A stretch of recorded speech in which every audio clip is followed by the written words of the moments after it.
करोड़पति की मंगेतर ने सबके सामने हवेली के मुख्य हॉल में उसके साथ बुरा व्यवहार किया, लेकिन जब उस कामवाली ने अपना हाथ उठाया और 6 कोमल शब्द कहे तो मानो हवा भी थम गई और वह अंदर ही अंदर रोने लगा। अभी अपने काम पर वापस जाओ, तुरंत।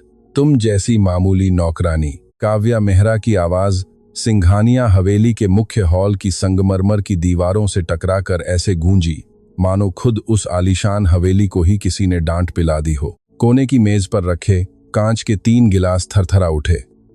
गुलदस्ते से एक सफेद गुलाब टूटकर फर्श पर गिर गया, लेकिन हाथ में साफ करने वाला कपड़ा लिए और छाती से चांदी की गीली थाली सटाए हॉल के बीचों बीच खड़ी कमला शर्मा एक कदम भी पीछे नहीं हटी। काव्या 4 लंबे कदमों में दूरी नापते हुए उसके बिल्कुल करीब आ गई। पॉलिश किए हुए फर्श पर काव्या की हील्स की खटखट हल्की तो थी, लेकिन हर कदम में हफ्तों की संचित नफरत और हिकारत का बोझ साफ महसूस हो रहा था। उसके गाल गुस्से से लाल थे, आवाज उखड़ी हुई थी और आंखों में एक ऐसी झुंझलाहट भरी थी जो कोई नई बात नहीं थी। उसके पीछे सगाई के प्री भोज के लिए अभी पहुंचे 2 मेहमान अचानक वहीं ठिठक गए। एक वेटर के हाथ से उसकी थाली बिना आवाज के छूट गई और उसे खुद भी इस बात का एहसास नहीं हुआ।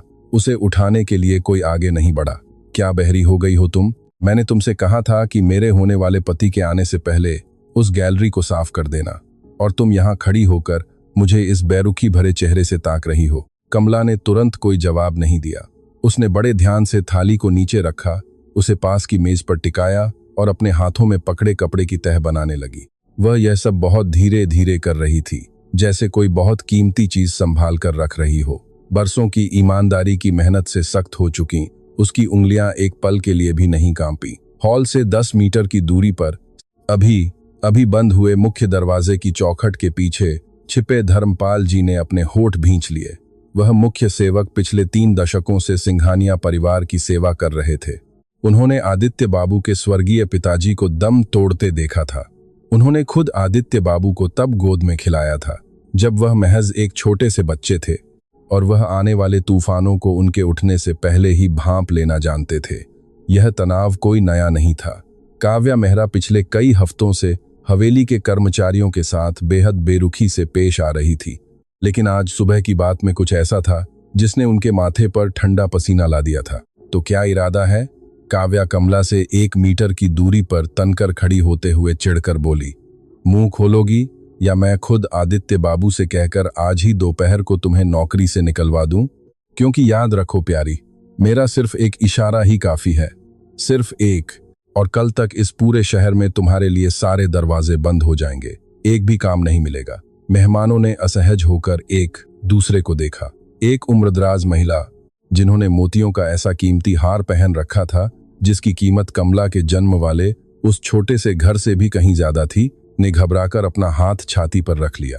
हाथ में डायरी लिए खड़े एक युवा लड़के ने, जिसे सगाई के समारोह की बारीकियां और जिम्मेदारियां नोट करने के लिए काम पर रखा गया था, धीरे से अपनी नजरें ऊपर उठाईं।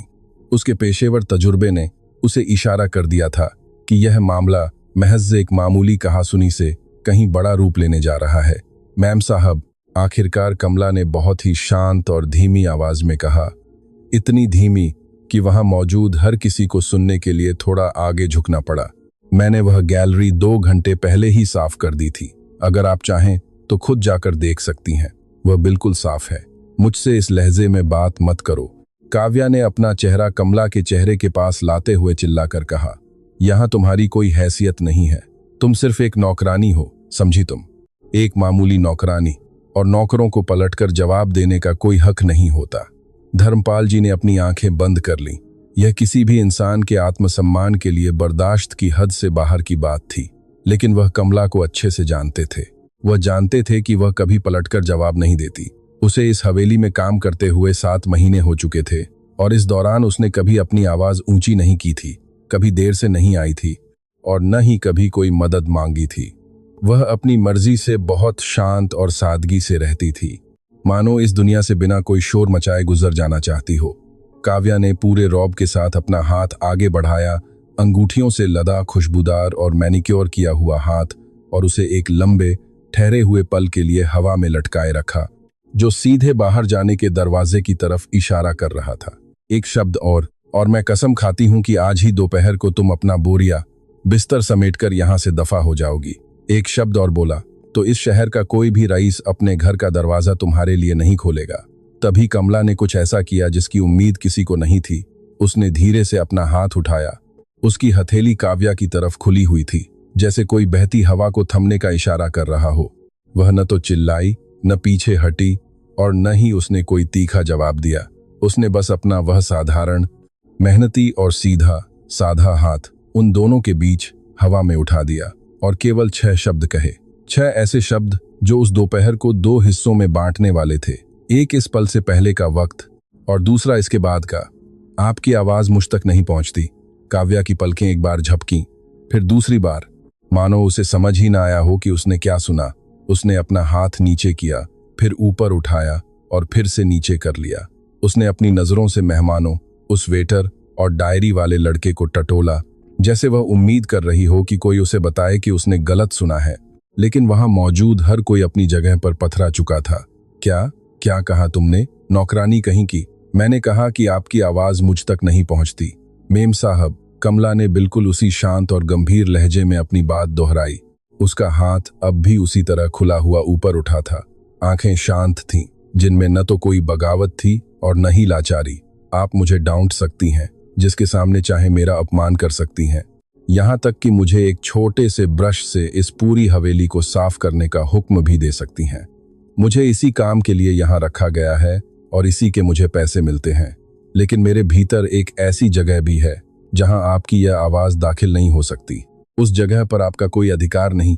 उसकी आवाज तीखेपन में इस तरह टूट गई जैसे कांच के किसी गिलास में अंदर ही अंदर दरार आ गई हो, लेकिन वो अभी तक साबुत खड़ा हो। तुम्हारी हिम्मत कैसे हुई, ओ नौकरानी? तुम, एक झाड़ू पोछा करने वाली, मुझसे अपनी माँ के बारे में ऐसे बात कर रही हो जैसे मुझे कोई परवाह हो। तुम्हारी माँ भी जरूर भले लोगों के घरों में पोंछा लगाने वाली कोई मामूली औरत रही होगी, और अब तुम मेरी माँ के बारे में बात मत कीजिए मैम साहब। कविता ने अपनी आवाज नहीं उठाई, लेकिन उसके लहजे में कुछ ऐसा बदला जिसे सबने महसूस किया, यहां तक कि रिया ने भी, मेहमानों ने भी और दीवार पर टंगे उस घड़ी ने भी, जो समय की टिक टिक आगे बढ़ाने से पहले एक पल के लिए जैसे ठिठक गई थी। मेरी माँ के बारे में दोबारा बात मत कीजिएगा प्लीज। वो प्लीज संगमरमर के फर्श पर किसी मुलायम पत्थर की तरह गिरा, बिना किसी शोर के, लेकिन उसमें इतना भारीपन था कि उसने वहां के माहौल को 2 हिस्सों में बांट दिया। ठीक उसी पल, बिल्कुल उसी पल, मुख्य दरवाजा खुला और एक पुरुष के भारी और मजबूत कदमों की आवाज हॉल में गूंज उठी। कबीर सिंघानिया अभी दफ्तर से लौटे थे। उनके हाथ में सफेद ऑर्किड का एक खूबसूरत गुलदस्ता था। होठों पर मुस्कान थी और दोपहर की गर्मी की वजह से उनकी टाई थोड़ी ढीली थी। वो अपनी मंगेतर के साथ दोपहर का खाना खाने आए थे ताकि उनकी होने वाली औपचारिक सगाई का जश्न मना सकें, जिसमें अब बहुत कम दिन बचे थे। वो इस बात से बिल्कुल अनजान थे कि वो एक ऐसे दृश्य के गवाह बनने वाले हैं जो उनके सोचने का पूरा नजरिया ही बदल देगा। वो दोनों महिलाओं से लगभग 3 मीटर की दूरी पर ठिठक कर खड़े हो गए। हाथ में ऑर्किड का गुलदस्ता हवा में ही अटका रह गया और चेहरे पर सजी मुस्कान वहीं जम गई। रिया, ये सब क्या हो रहा है यहाँ? रिया उसकी तरफ इस तरह घूमी मानो किसी ने उसे गहरे कुएं से बाहर निकाल लिया हो। एक पल के 100वें हिस्से में उसके चेहरे के भाव पूरी तरह बदल गए। गुस्से से तमतमाए लाल गाल पल भर में किसी मासूम पीड़ित की तरह गुलाबी पड़ गए। आंखों में आंसू इस तरह तैर आए जैसे कोई जादू हुआ हो। उसकी आवाज इतनी मीठी हो गई जैसे शहद घुल गया हो। मेरे प्यार, तुम आ गए। देखो इस नौकरानी ने मुझे कैसे पलटकर जवाब दिया। इसने तुम्हारे मेहमानों के सामने मेरी बेइज्जती की है। कबीर, ये औरत अब इस घर में एक पल भी नहीं रह सकती। मुझे ये इसी वक्त इस घर से बाहर चाहिए। कबीर ने मेहमानों की तरफ देखा। मोतियों का हार पहने महिला ने अपनी नजरें नीचे झुका ली। डायरी हाथ में लिए वो आदमी अचानक अपने लिखे हुए पन्नों को इतने ध्यान से देखने लगा मानो उसमें कोई बहुत जरूरी बात लिखी हो। वहां सन्नाटा छा गया, कोई कुछ नहीं बोला। कविता, कबीर ने उसकी तरफ मुड़ते हुए पूछा, क्या ये सच है? उसने तुरंत कोई जवाब नहीं दिया। उसने अपना उठा हुआ हाथ धीरे से नीचे किया, उसे अपने शरीर के पास ढीला छोड़ दिया और सिर्फ तभी कबीर की आंखों में देखा। सिंघानिया साहब, मैंने मल्होत्रा मैडम की कोई बेइज्जती नहीं की। मैंने अपना हाथ सिर्फ इसलिए उठाया था ताकि मैं उनसे बिना कुछ बोले ये कह सकूं कि वो मेरे और नज़दीक ना आए। अगर ये कोई गलती है तो मुझे नौकरी से निकाल दीजिए। अगर ये कोई भूल है तो मुझे निकाल दीजिए। अगर सच से आपको तकलीफ हो रही है तो मुझे निकाल दीजिए। लेकिन मैं आपके सामने झूठ नहीं बोलूंगी, न आज और न कभी। कबीर ठिठक कर खड़े रह गए और उसे इस तरह देखने लगे मानो पिछले 7 महीनों में पहली बार देख रहे हों। उस दिन तक कविता उनके लिए बस एक शांत साया मात्र थी, एक ऐसी नौकरानी जो उनके तौलिए को सलीके से मोड़कर रखती थी, एक ऐसी कर्मचारी जो कभी उनसे आंखें तक नहीं मिलाती थी। और आज वो उनके सामने अपना सिर उठाए खड़ी थी, बिना पलकें झपकाए, बिना माफी मांगे और बिना डरे उनकी नजरों से नजरें मिला रही थी। उनके भीतर कुछ जागा, कुछ बहुत पुराना, जो कहीं गहरा दफन था। कबीर, रिया ने उनके मन में उठते संशय को ताड़ते हुए जोर देकर कहा, यह मत कहना कि तुम इस मामूली नौकरानी की बात पर भरोसा करने जा रहे हो। हमारे इतने गहरे रिश्ते और शादी के इतने बड़े फैसलों के बाद भी यह औरत सफेद झूठ बोल रही है और तुम इसे मेरे ही घर में सर उठाए खड़ा रहने दे रहे हो। यह अभी तक तुम्हारा घर नहीं है रिया। कबीर के मुंह से ये शब्द उनके खुद सोचने से पहले ही निकल गए। ये बात उनके अंदर से अपने आप निकली, जैसे कोई कड़वा सच बहुत समय से बाहर आने का रास्ता तलाश रहा हो। रिया की आंखें फटी की फटी रह गईं। मेहमानों की आंखें चौंक कर खुली की खुली रह गईं। यहां तक कि दरवाजे के पीछे छिपे रामू काका की आंखें भी फटी की फटी रह गईं। क्या? तुमने क्या कहा?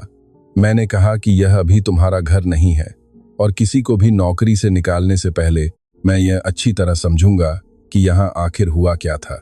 कबीर हॉल में रखी एक कुर्सी की तरफ बढ़े। उन्होंने सफेद ऑर्किड को बहुत सावधानी से कुर्सी की पीठ पर रख दिया, मानो उन बेकसूर फूलों का इस हंगामे से कोई लेना देना ना हो। उन्होंने अपनी टाई को पूरी तरह ढीला किया और एक बार फिर कविता की तरफ देखा। कविता, प्लीज मेरे साथ पुस्तकालय में चलिए, मुझे आपसे कुछ बात करनी है। मैं आपसे अकेले में बात करना चाहता हूँ। कबीर, रिया ने गुस्से से तमतमाए चेहरे के साथ विरोध किया। और तुम रिया, या तो यहीं इंतजार करो या ऊपर अपने कमरे में जाओ, या जो मन में आए करो, लेकिन अभी मैं सिर्फ इससे बात करने जा रहा हूँ। रिया हक्की बक्की रह गई, इस बार बिना किसी नाटक के। उसके चेहरे का मेकअप सचमुच बहने लगा था। किसी का ध्यान जाए बिना वो डायरी वाला आदमी इस पूरे ड्रामे के दौरान चुपचाप एक एक बात अपनी डायरी में लिख रहा था। मेहमानों ने ताजी हवा का बहाना बनाकर बगीचे की ओर रुख किया। मोएक, मेहमानों ने बगीचे की ओर रुख किया, मानो उन्हें ताजी हवा कीतियों की माला पहने एक महिला ने अपने पति के कान में फुसफुसाया, इस घर में कुछ बड़ा होने वाला है, जरूरत हो। मोतियों का हार पहने महिला ने अपने पति के कान में फुसफुसाया, इस घर में कुछ मेरा मन कह रहा है कि कुछ बहुत गलत होने वाला है। कामिला, ऑक्टावियो के पीछे पी बहुत बा होने वाला है, मेरा दिल कह रहा है। कामिला ऑक्टावियो के पीछे पीछे लाइब्रेरी की ओर चल पड़ी। संगमरमर के फर्श पर उसके कदमों की आहट ऐसी थी मानो वह हर कदम के पीछे लाइब्रेरी की ओर चल दी। संगमरमर के फर्श पर उसके कदमों की आहट ऐसी लग रही थी मानो हर साथ अपने सीने पर रखा कोई बोझ उतार रही हो, मानो हर कदम एक ऐसी मूक प्रार्थना हो जिसे आखिरकार सही कदम के साथ वह अपने कंधों का कोई बोझ उतार रही हो, मानो हर कदम एक मूक प्रार्थना हो जिसे आखिरकार जगह मिल गई हो। बाबूजी हुम्बर्टो, जो अभी भी कहीं छिपे हुए झल था, उसने दोनों को जाते देखा और फिर 30 सालों में पहली बार वह बूढ़ा हाथ जोड़कर भगवान थे ने उन दोनों को जाते हुए देखा। फिर 30 सालों में पहली बार उस बूढ़े बटलर ने धीरे के सामने झुक गया, माथे से सीने तक और एक कंधे से दूसरे कंधे तक हाथ फेरते हुए, से अपने माथे से छाती तक और एक कंधे से दूसरे कंधे तक हाथ ले जाकर माथा टेका और वह अपने होंठों में कुछ ऐसी पुरानी प्रार्थना बुदबुदा रहा था जो बहुत पहले सुनाई देती थी, क्योंकि उसने दांतों में कुछ बुदबुदाया जो किसी पुरानी प्रार्थना जैसा लग रहा था, क्योंकि उसने किसी और से बेहतर कामिला रोसालिस के चेहरे पर वह सुबह कुछ ऐसा देख लिया था जिस पर किसी और की नजर नहीं पड़ी थी। वह महिला बेलमोंट हवेली में कोई इत्तेफाक से नहीं आई थी, वह महिला वहां से नहीं आई थी, वह वहां एक मकसद से थी और उस मकसद का एक नाम था, एक ऐसा नाम जिसे किसी मकसद से थी और उस मकसद का एक नाम था, एक ऐसा नाम जिसे बाबूजी हुम्बर्टो ने डॉन हुम्बर्टो ने अपने बेडसाइड टेबल की चाबी वाले दराज में एक पुरानी चमड़े की डायरी में हाथ से अपने बेडसाइड टेबल के ताले वाले दराज में रखी। पुरानी चमड़े की डायरी में हाथ से लिख कर रखा था वह नाम जिसे उसने अपने पुराने मालिक की कब्र की कसम खाकर कभी न लेने का वादा किया था, लेकिन एक ऐसा नाम जिसे उन्होंने मरहूम मालिक की कब्र की कसम खाकर कभी न लेने का वादा किया था। लेकिन उस सुबह कामिला को अपने युवा मालिक की लाइब्रेरी में जाते देख वह नाम उसके सीने में किसी डरे हुए पंछी की तरह फड़फड़ाने लगा था। भगवान हमारी रक्षा करे, बूलर ने अपनी आंखें मूंद कर कहा, क्योंकि सच ने इस घर में कदम रख दिया है। और सच, जबड़े बटलर ने आंखें बंद करते हुए बुदबुदाया, क्योंकि सच्चाई ने इस घर में कदम रख दिया है। देर से आता है तो वह हमेशा अपना हक मांगने ही आता है। बाहर बगीचे में जहां मेहमान धीमी आवाज और सच्चाई जब देर से आती है तो हमेशा अपना हक मांगने ही आती है। बाहर बगीचे में जहां में बातें कर रहे थे, एक दादी माँ अपनी लाठी के सहारे खड़ी लाइब्रेरी की उन खिड़कियों की ओर देख मेहमान धीमी आवाज में बातें कर रहे थे। एक दादी माँ ने अपनी छड़ी के सहारे खड़े होकर लाइब्रेरी की खिड़कियों की ओर देखा रही थीं जहां अभी पर्दे गिरे थे। उन्होंने धीरे से अपना सिर हिलाया। बेचारा बच्चा, उन्होंने ऐसे कहा कि कोई समझ ही न पाया कि वे किसकी बात कर रही हैं। बेचारा बच्चा, अभी उसे चारा बच्चा, उन्होंने कहा, बिना यह बताए कि वे किसके बारे में बात कर रही हैं। बेचारा बच्चा, उसे तो अभी बहुत कुछ पता चलना बाकी है। उनके पति ने हैरानी से उन्हें देखा। क्या कह रही हो तुम? किसे बच्चा यह भी नहीं पता कि वह क्या ढूंढने वाला है। उनके पति ने उन्हें उलझन में देखा। तुम क्या कह रही हो? लेकिन दादी माँ ने कोई जवाब नहीं दिया। वे बस उन बंद पर्दों को देखती रहीं, मानो उन्हें कुछ पता हो, मानो वे कुछ पहचान गई हों, मानो उस हवेली में इतने सालों के बाद एक पुराना प्रिय किस बच्चे की बात कर रही हो। लेकिन दादी माँ ने कोई जवाब नहीं दिया। वे बंद पर्दों की ओर देखती रहीं। इतिहास फिर से जाग उठा हो। बेलमोंट हवेली की लाइब्रेरी में पुरानी लकड़ी, घ की किताबों और पुरानी स्याही की महक से भरी हुई थी। मखमल के पर्दे थोड़े खुले थे, जिससे रोशनी की सी हुई चमड़े और पुरानी स्याही की महक थी। मखमल के पर्दे थोड़े खुले थे, जिससे रोशनी की एक किरण सीधे कालीन के बीचों बीच गिर रही थी, जैसे कि घर ने खुद ही उस जगह को उस घटना के लिए चुना हो जो घटने वाली थी। ऑक्टावियो ने अपने पीछे दरवाजा बंद कर लिया कि आवाज साफ सुनाई दी। वह खिड़की की तरफ गया। एक पल के लिए वह बगीचे की ओर देखता रहा, जहां मेहमान अभी भी धीमी आवाज में बातें कर रहे थे, और फिर वह कामिला की ओर मुड़ा। वह अभी भी लाइब्रेरी के कुंडी लगने की आवाज साफ सुनाई दी। वह खिड़की की ओर गया। कुछ पल के लिए बगीचे के बीच में खड़ी थी, अपने हाथ आगे की तरफ बांधे हुए। वह न किताबों को देख रही थी, न महंगी सजा किसी एक बिंदु पर टिकी थी, जैसे कोई व्यक्ति कुछ न सोचने की कोशिश कर रहा हो। कामिला, कृपया बैठवट को, और न ही उस आदमी को जिसने उसे यहां बुलाया था। उसकी नजरें फर्श के किसी एक बिंदु पर टिकी थीं। जाइए। नहीं ऑक्टावियो साहिब, अगर आपको एतराज न हो तो मैं खड़े, जैसे कोई सोचने से बचने की कोशिश कर रहा हो। कामिला, कृपया बैठ जाओ, मैं खड़ी ही रहूंगी। ऑक्टावियो साहब, अगर आपको ऐतराज न हो।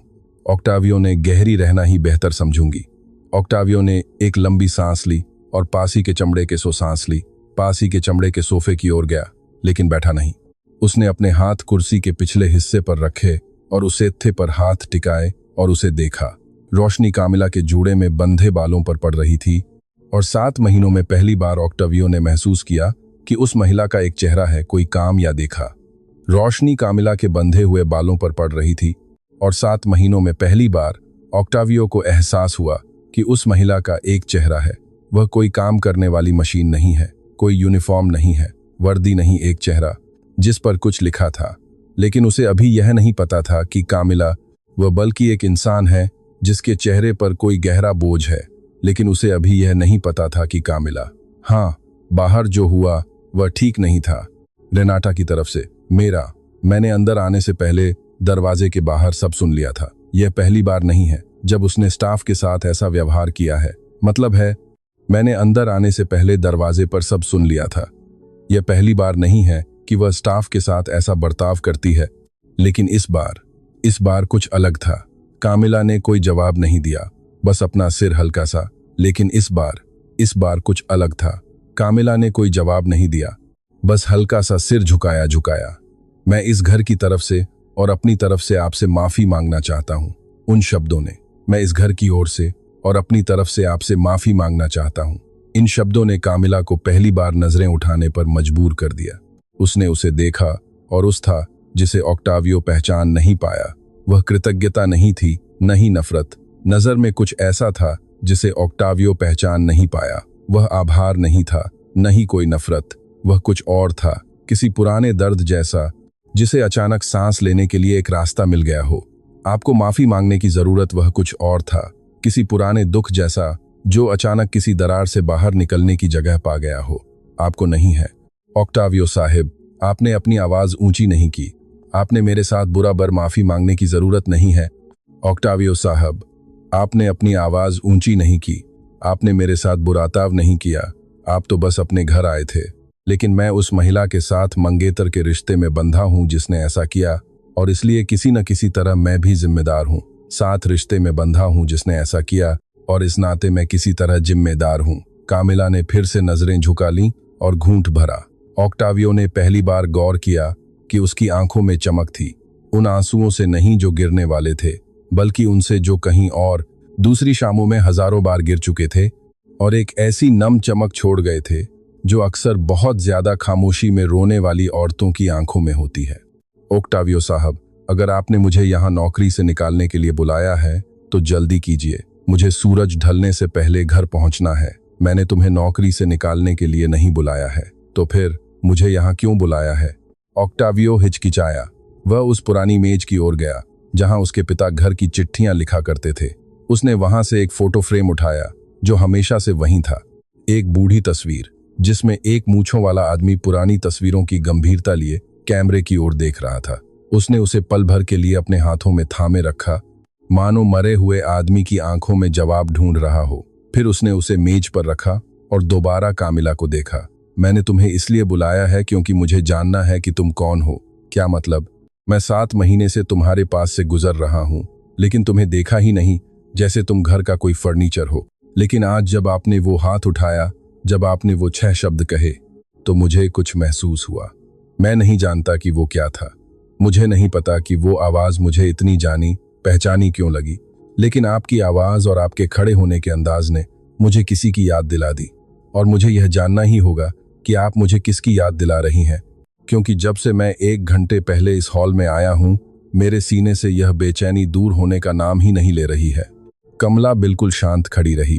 पूरी सुबह में पहली बार उसके चेहरे पर एक पल के लिए शिकन उभरी, जैसे बुझने से पहले दिए की लौ थरथराती है। लेकिन उसने तुरंत खुद को संभाला। सिंघानिया साहब, मैं तो बस एक मामूली नौकरानी हूं। आपके फर्श पर झाड़ू पोंछा करना, तौलिए सहेजना और आपके चांदी के बर्तनों को चमकाना ही मेरा काम है।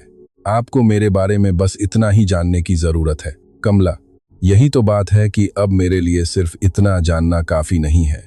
दोनों के बीच एक लंबा सन्नाटा पसर गया। दीवार पर टंगी घड़ी लोहे जैसी निष्पक्षता के साथ टिक टिक कर समय बीतने का एहसास करा रही थी। बाहर बगीचे में किसी के हंसने की हल्की सी आवाज आई। वह हंसी अंदर के माहौल से बिल्कुल मेल नहीं खा रही थी। आखिरकार आदित्य ने पूछा, तुम्हारा जन्म कहाँ हुआ था? एक ऐसे छोटे से गांव में जिसे अब शायद ही कोई याद रखता हो। उस गांव का नाम देवगढ़ है। आदित्य जैसे जड़ हो गया। उसने सोफे की पीठ से अपना हाथ हटाया और बिना सोचे समझे उसकी तरफ एक कदम बढ़ाया। देवगढ़? हाँ साहब, उत्तर की पहाड़ियों में बसा है। हाँ, अलकनंदा नदी के पास। आदित्य ने अपना हाथ माथे पर रख लिया, खिड़की की तरफ गया, फिर वापस आया और दोबारा इस तरह टहलने लगा मानो उसके पैर उसका साथ ही न दे रहे हों। कमला उसे उलझन भरे भावों से देख रही थी। क्या कोई बात है साहब? मेरे पिता का जन्म वहीं हुआ था। कमला ने कोई जवाब नहीं दिया, न ही उसकी आंखों में कोई अचरज दिखा। उसने बस धीरे से सिर हिला दिया, जैसे वह यह बात पहले से ही जानती हो। मेरे पिता का जन्म देवगढ़ में हुआ था। आदित्य ने खुद से बात करते हुए इस बात को दोहराया। उनका बचपन वहीं बीता था। मेरी दादी उन्हें शहर लेकर आई थीं जब वे केवल 9 साल के थे। दादाजी के गुजर जाने के बाद वे दोनों काफी समय तक एक हलवाई की दुकान के ऊपर बने एक छोटे से कमरे में रहे, जब तक कि उन्हें कपड़े के एक गोदाम में नौकरी नहीं मिल गई। उसी गोदाम से इस सब की शुरुआत हुई थी, इस सिंघानिया ग्रुप की, इस आलीशान हवेली की, इस पूरे साम्राज्य की। आदित्य आखिरकार सोफे के कोने पर बैठ गया, मानो उसके पैरों में अब खड़े रहने की ताकत ही न बची हो। और तुम इस शहर में क्यों आई थी? मेरी माँ बीमार हो गई थी। गांव में इलाज की अच्छी सुविधा नहीं थी। मैं उन्हें कई साल पहले यहाँ लेकर आई थी। हम काफी समय तक लाल बाग के एक किराए के कमरे में रहे। मुझे जो भी काम मिलता मैं कर लेती, कपड़े धोना, इस्त्री करना, बुजुर्गों की देखभाल करना, जब तक कि वे चल बसीं। आदित्य ने अपनी आंखें मूंद लीं। वह आखिरी बात दोनों के बीच एक सूखे पत्ते की तरह गिरी थी, शांत, अटल और बेहद भारी। मुझे बहुत खेद है कमला, सचमुच बहुत दुख हुआ। शुक्रिया साहब। उसके कितने समय बाद तुम यहाँ काम पर आईं? ज्यादा समय नहीं हुआ था। एजेंसी ने मुझे कई जगह काम दिलाया था, लेकिन मैंने इसी घर को चुना। यही घर क्यों? कमला चुप रही। उसने अपनी उंगलियों को आपस में कसकर फंसा लिया। उसके छोटे, साफ और बिना नेल पेंट वाले नाखून आपस में इस कदर दब गए थे कि त्वचा पर सफेद निशान पड़ने लगे थे। क्योंकि मेरी माँ ने दम तोड़ने से पहले मुझसे एक वादा लिया था। कैसा वादा? कि मैं इसी कोठी में काम करने आऊं। इसके बाद जो सन्नाटा छाया वह इतना गहरा था कि आदित्य को अपने सीने में धड़कते दिल की आवाज साफ सुनाई दे रही थी। उस बात का कोई तालमेल नहीं बैठ रहा था। उस जवाब ने एक ऐसे रास्ते का दरवाजा खोल दिया था जिससे वह पूरी तरह अनजान था, जिसे वह समझ नहीं पा रहा था और न ही उस पर चलने के लिए तैयार था। क्या? कि मैं किसी को कुछ न बताऊं, बस अंदर जाऊं, चुपचाप अपना काम करूं और इंतजार करूं। किस चीज का इंतजार? यह उन्होंने मुझे नहीं बताया साहब। उन्होंने बस मुझसे कहा था, तुम बस इंतजार करना, तुम्हें खुद ब खुद सही समय पर पता चल जाएगा। आदित्य सोफे से उठा, उसकी तरफ बढ़ा और 1 मीटर की दूरी पर रुक गया। उसकी आंखों में कुछ ऐसा तैर रहा था जो आंसू तो नहीं था, पर आंसू जैसा ही लग रहा था। काव्या, क्या वह इस परिवार में किसी को जानती थी? मुझे नहीं पता साहब। उन्होंने मुझे कभी कुछ नहीं बताना चाहा। मैंने उनसे हजारों बार पूछा, उनके आखिरी दिनों तक पूछती रही, लेकिन वह हमेशा यही कहती थीं कि अभी सही समय नहीं आया है। सच की अपनी एक घड़ी होती है। और आपने जोर नहीं दिया? हाँ, मैंने बहुत जोर दिया था। और हमेशा के लिए अपनी आंखें मूंदने से पहले उन्होंने जो आखिरी जवाब मुझे दिया था वह सिर्फ एक शब्द था, केवल एक शब्द। कौन सा? काव्या ने अपनी आंखें उठाईं, उसकी तरफ एकटक देखा और उसी शांत स्वभाव से कहा जिससे कुछ मिनट पहले उसने रीमा को लॉबी में रोका था। माफी। ओजस को महसूस हुआ जैसे पैरों के नीचे से जमीन खिसक गई हो। उन्हें एक बार फिर आराम कुर्सी के हत्थे का सहारा लेना पड़ा। माफी। उनकी मां ने दम तोड़ने से पहले माफी शब्द कहा था। जी साहब, माफी। किससे? यह मुझे नहीं पता। क्या तुम्हें अंदाजा भी नहीं है कावेरी? कोई शक, कोई चिट्ठी, कोई तस्वीर या ऐसा ही कुछ? कावेरी झिझकी। उसने अपने होंठ भींचे, अपनी उंगलियों को आपस में कस लिया और फिर एक ऐसे पल के बाद जो कभी न खत्म होने वाला लग रहा था, उसने बहुत दबी आवाज में कहा, मेरे पास एक चीज है साहब, लेकिन मैं उसे अपने कमरे में ही छोड़ आई हूं। कैसा चीज? एक बंद लिफाफा। मेरी मां ने मुझसे कहा था कि मैं इसे कभी न खोलूं और तभी किसी को सौंपूं जब मुझे यकीन हो जाए कि इसे किसे देना है। और तुम्हें अब तक नहीं पता चला? नहीं साहब, अभी तक नहीं। पुस्तकालय में एक लंबा सन्नाटा छा गया, इतना लंबा कि ऐसा लगा जैसे उस हवेली की दीवारों के बाहर पूरी दुनिया ने उस जवाब को सुनने के लिए अपनी सांसें रोक ली हों। कावेरी। ओजस की आवाज भारी और लगभग कांपती हुई निकली। आज जब आपकी ड्यूटी खत्म हो जाए तो क्या आप मेरे लिए वह लिफाफा ला सकती हैं? कावेरी ने पहली बार सीधे उनकी आंखों में देखा। उसकी आंखों में डर साफ था। ओजस से डर नहीं, बल्कि उस कागज के भीतर छिपे सच का डर। क्या आप सचमुच यही चाहते हैं बुंदेला साहब? मुझे पक्का यकीन है। चाहे इसके अंदर कुछ ऐसा हो जो सब कुछ बदल कर रख दे। चाहे इसके अंदर कुछ ऐसा हो जो सब कुछ बदल कर रख दे। कावेरी ने अपनी नजरें झुका लीं और धीरे से सिर हिलाया। ठीक है, मैं आज ही इसे ले आऊंगी। ठीक उसी पल पुस्तकालय के दरवाजे पर दस्तक हुई। 3 सूखी थाप। दीनदयाल काका बिना अनुमति के ही अंदर चले आए। उनका चेहरा पीला पड़ा हुआ था और उनके हाथ चांदी की थाली में पानी का गिलास थामे हुए थे, जैसे कांपने से बचने के लिए उन्हें अपनी उंगलियों के बीच किसी सहारे की सख्त जरूरत हो। माफ कीजिएगा छोटे मालिक, रागिनी दीदी बाहर खड़ी हैं। वे आपसे तुरंत बात करना चाहती हैं। कह रही हैं कि बहुत बहुत जरूरी काम है।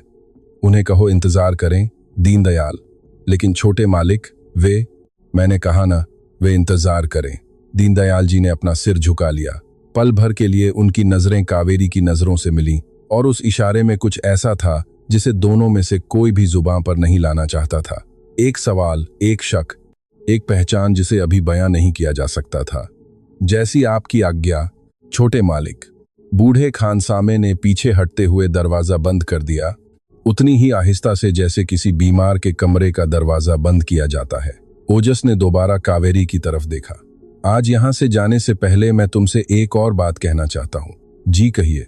इस बातचीत के बारे में किसी को भी मत बताना, किसी को भी नहीं। नहीं तो हवेली के दूसरे काम करने वालों को और दीनदयाल काका को भी नहीं। मैं वैसे भी किसी से नहीं कहती साहब, लेकिन क्या मैं पूछ सकती हूं कि ऐसा क्यों?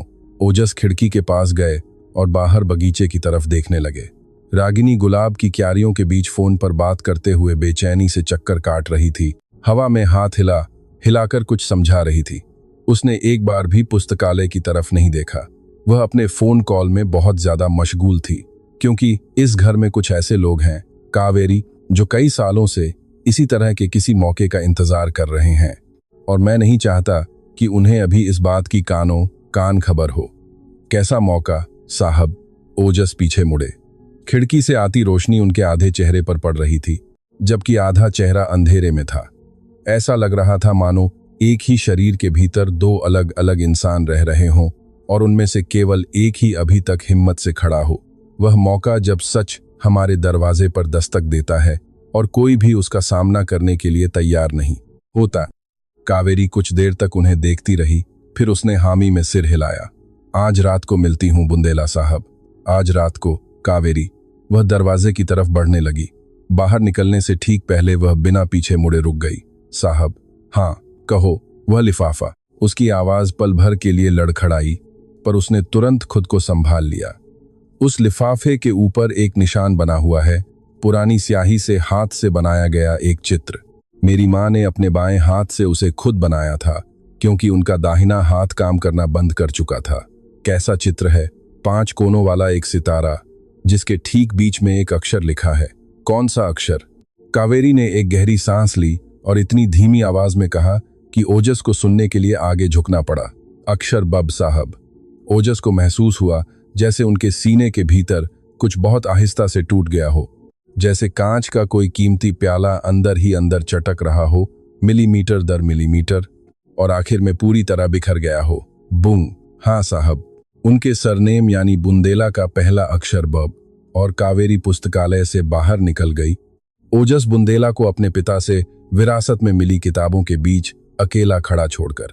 उनके मन में अब यह बात पूरी तरह साफ हो चुकी थी कि जिस लड़की को वे पिछले 7 महीनों से इस घर में अनदेखा कर रहे थे, असल में वही उस कड़वे सच की चाबी थी जो उनकी जिंदगी को हमेशा हमेशा के लिए बदलने वाली थी। हवेली के पिछले हिस्से में बनी रसोई में एक युवा नौकरानी ने बगीचे में चाय नाश्ता ले जाते समय रागिनी के फोन पर कहे आखिरी शब्द गलती से सुन लिए थे, जिससे घबराकर उसके हाथ से एक कप जमीन पर गिर गया। कप तो नहीं टूटा, लेकिन उस लड़की का चेहरा पीला पड़ गया, मानो उसने कोई भूत देख लिया हो। रागिनी फोन पर कह रही थी, तुम चिंता मत करो, मैं खुद इस मामले को रफा दफा कर दूंगी, ठीक वैसे ही जैसे हमने पिछली वाली को रास्ते से हटाया था। उस दिन शाम ढलने में बहुत वक्त लग रहा था, मानो आसमान भी जानता हो कि बुंदेला हवेली में कुछ बहुत बड़ा होने वाला है और वह थोड़ी देर और ठहरकर सब देखना चाहता हो। कावेरी की शिफ्ट तब खत्म हुई जब सूरज अभी हवेली के बगीचे की दीवारों के पीछे डूब ही रहा था। उसने खामोशी से अपना सामान समेटा, काम करने वाली दूसरी साथियों को एक हल्की सी मुस्कान के साथ विदा कहा और हवेली के पिछले हिस्से में बने सर्वेंट गेट की तरफ चल दी। उसने लोकल बस पकड़ी, आधा शहर पार किया और अमलतास कॉलोनी के नुक्कड़ पर उतर गई, जहां वह आज भी उसी छोटे से किराए के कमरे में रहती थी जो उसने अपनी मां के साथ साझा किया था। वह अपने कमरे की संकरी सीढ़ियां चढ़ने लगी। उस शाम हर एक सीढ़ी चढ़ना हमेशा से कहीं ज्यादा भारी लग रहा था। उसने अंदर जाकर दरवाजा बंद किया और बिना हिले डुले कई मिनटों तक उस छोटी सी कोठरी के बीचों बीच खड़ी रही। वह अपनी बिछी हुई खाट को देख रही थी, मैया वैष्णो देवी की उस छोटी सी तस्वीर को देख रही थी जिसे उसकी मां ने शहर आने पर दीवार पर लगाया था, और लकड़ी की उस टेढ़ी टांगों वाली मेज को देख रही थी जिस पर दराज बनी हुई थी। वही दराज। उसने आहिस्ता से उसे खोला, एक घिसी हुई रस्सी से बंधा पुराना सूती कपड़े का एक थैला बाहर निकाला, उसे अपनी खाट पर रखा और तभी अपने दोनों घुटनों को जोड़कर हाथों को गोद में समेटते हुए खाट के किनारे बैठ गई। उसने रस्सी की गांठ खोली। उस कपड़े के थैले के भीतर मोटे कागज का एक क्रीम रंग का लिफाफा था, जिसके बीच में 5 कोनों वाला एक सितारा बना था, जो समय के साथ फीकी पड़ चुकी पुरानी स्याही से हाथ से उकेरा गया था। और उस सितारे के ठीक बीच में एक इकलौता अक्षर लिखा था, बब। कावेरी ने अपनी उंगलियां धीरे से उस चित्र पर फेरी, मानो वह किसी ऐसे शख्स के गाल को छू रही हो जो अब इस दुनिया में नहीं था। उसकी आंखों से आंसू बिना बुलाए ही बह निकले, बिना किसी सिसकी के, बिना किसी शोर के। बस एक के बाद एक आंसू उस क्रीम रंग के कागज पर टपकते चले गए। और तभी उसे याद आया, उसे अस्पताल का वह कमरा याद आया जहां उसकी मां ने अपनी जिंदगी के आखिरी दिन गुजारे थे। उसे दवाइयों की तीखी गंध और ठंडे सूप की महक याद आई।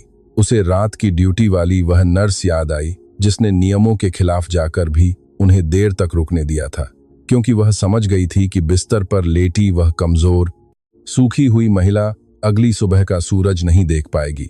उसे अपनी मां का वह हाथ याद आया जिसमें अब बिल्कुल जान नहीं बची थी, लेकिन फिर भी वह अपनी पूरी आखिरी ताकत समेटकर उसका हाथ थामे हुए थी। मेरी बच्ची, मेरी बात ध्यान से सुन। जब मैं इस दुनिया से चली जाऊं तो तू बुंदेला हवेली में काम ढूंढना, समझी तू मेरी बात? गुलमोहर एवेन्यू वाली बुंदेला हवेली, किसी और घर में नहीं, सिर्फ उसी हवेली में। माँ, आप ऐसी बातें मत करो। और नहीं, मेरी बात सुन, मेरे पास अब और वक्त नहीं है। तू वहां किसी के बारे में कुछ मत पूछना, अपनी पहचान किसी को मत बताना, बस अंदर जाना, अपना काम करना और इंतजार करना। मुझे वादा कर। मैं वादा करती हूँ माँ, लेकिन किस बात का इंतजार करना है वह तुझे खुद ब खुद पता चल जाएगा। मेरी बच्ची, तू उसे यहाँ महसूस करेगी। और माँ ने अपनी कांपती हुई उंगली से उसके सीने पर ठीक दिल के ऊपर स्पर्श किया था। जिस दिन तुझे लगे कि वह वक्त आ गया है, यह लिफाफा उस घर के मालिक को सौंप देना, सिर्फ उन्हें और किसी को नहीं। मुझसे वादा कर। मैं वादा करती हूँ माँ। लेकिन इसके अंदर क्या है माँ? और तब उसकी माँ ने वह भयानक काम किया था, एक ऐसी चीज जो कावेरी को अपनी पूरी जिंदगी याद रहने वाली थी। उसकी माँ मुस्कुराई थी, एक बेहद फीकी, थकी हुई मुस्कान, सूखे और फटे हुए होंठों से निकली मुस्कुराहट, एक ऐसी मुस्कान जो किसी ऐसी बात के लिए माफी मांगती हुई लग रही थी जिसे वे कभी जुबान पर नहीं ला सकी। इसके अंदर माफी का एक खत है मेरी बच्ची, एक ऐसी माफी जिसे मांग पाने की हिम्मत मुझ में जी कभी नहीं हुई, पर जिसे मैं अपने साथ अपनी चिता तक भी नहीं ले जा सकती थी। माँ, माफी किससे? एक बच्चे से, एक ऐसे बच्चे से जिसे मैंने कभी प्यार नहीं दिया, एक ऐसा बच्चा जिसका अनजाने में मैंने बहुत बड़ा नुकसान किया था, जो अब एक मर्द बन चुका है और आज तक इस सच से बेखबर है। कावेरी रो पड़ी थी। वह उस वक्त सुबक सुबक कर बार बार पूछती रही, पर उसकी माँ ने फिर कोई जवाब नहीं दिया। उन्होंने बस उस लिफाफे को अपनी बेटी के सीने से सटा दिया और अपनी आखिरी दम तोड़ती आवाज में बस इतना ही बुदबुदाई, मुझे माफ कर देना, और फिर हमेशा के लिए अपनी आंखें मूंद लीं। ठीक वैसे ही जैसे कोई इंसान सालों साल तक भारी बोझ उठाने के बाद आखिरकार सुकून की नींद सो जाता है। कावेरी को वह सब कुछ याद आ गया जब वह उस सिंघानिया हवेली की तरफ वापस जाने वाली बस लगभग खाली थी। काव्या ने अपना माथा खिड़की के शीशे से सटा लिया। बाहर की इमारतें धुंधली सी पीछे छूटती जा रही थीं। उसके अंदर उसका दिल घबराहट से बैठा जा रहा था, क्योंकि उसका अंतर्मन कह रहा था कि उस रात उस लिफाफे को सौंपने के बाद उसकी जिंदगी अब पहले जैसी कभी नहीं रहेगी। हवेली की लाइब्रेरी की बत्ती अब भी जल रही थी। आदित्य ने बड़े ही शालीन बहाने के साथ मेहमानों को विदा कर दिया था। उसने रागिनी से अपने कमरे में जाने को कहा था। रागिनी खूब चिल्लाई थी। उसने नाटक करते हुए झूठे आंसू बहाए थे और हमेशा के लिए घर छोड़कर चले जाने की धमकी भी दी थी। लेकिन आखिरकार यह देखकर कि आदित्य उसकी बात सुनते हुए भी उसकी तरफ देख तक नहीं रहा था, वह पैर पटकती हुई ऊपर के कमरे में चली गई और धड़ाम से दरवाजा बंद कर लिया। दीनदयाल जी हाथ में चांदी की एक ट्रे लिए दबे पांव लाइब्रेरी में आए, जिसमें गर्मा गर्म चाय और मीठे बिस्कुट रखे थे। उन्होंने ट्रे को छोटी मेज पर रख दिया। छोटे मालिक। शुक्रिया दीनदयाल। छोटे मालिक, क्या मैं आपसे कुछ पल बात कर सकता हूँ? कहिए। उस बूढ़े सेवक ने अपने दोनों हाथ आगे की तरफ बांध लिए। उनकी उंगलियां हल्की सी कांप रही थीं। आदित्य ने इस बात पर गौर किया। पिछले 30 सालों में यह पहली बार था जब उसने दीनदयाल जी को इस तरह कांपते हुए देखा था। छोटे मालिक, वह लड़की कमलाबाई। रामदीन, उसे क्या हुआ है? उसका सरनेम रस्तोगी है। क्या आपको इस नाम से कुछ याद आता है? छोटे मालिक। देव ने अपनी भौहें सिकोड़ी। उन्हें कुछ याद नहीं आना चाहिए था। रामदीन काका ने पॉलिश किए हुए लकड़ी के फर्श की तरफ अपनी नजरें झुका लीं।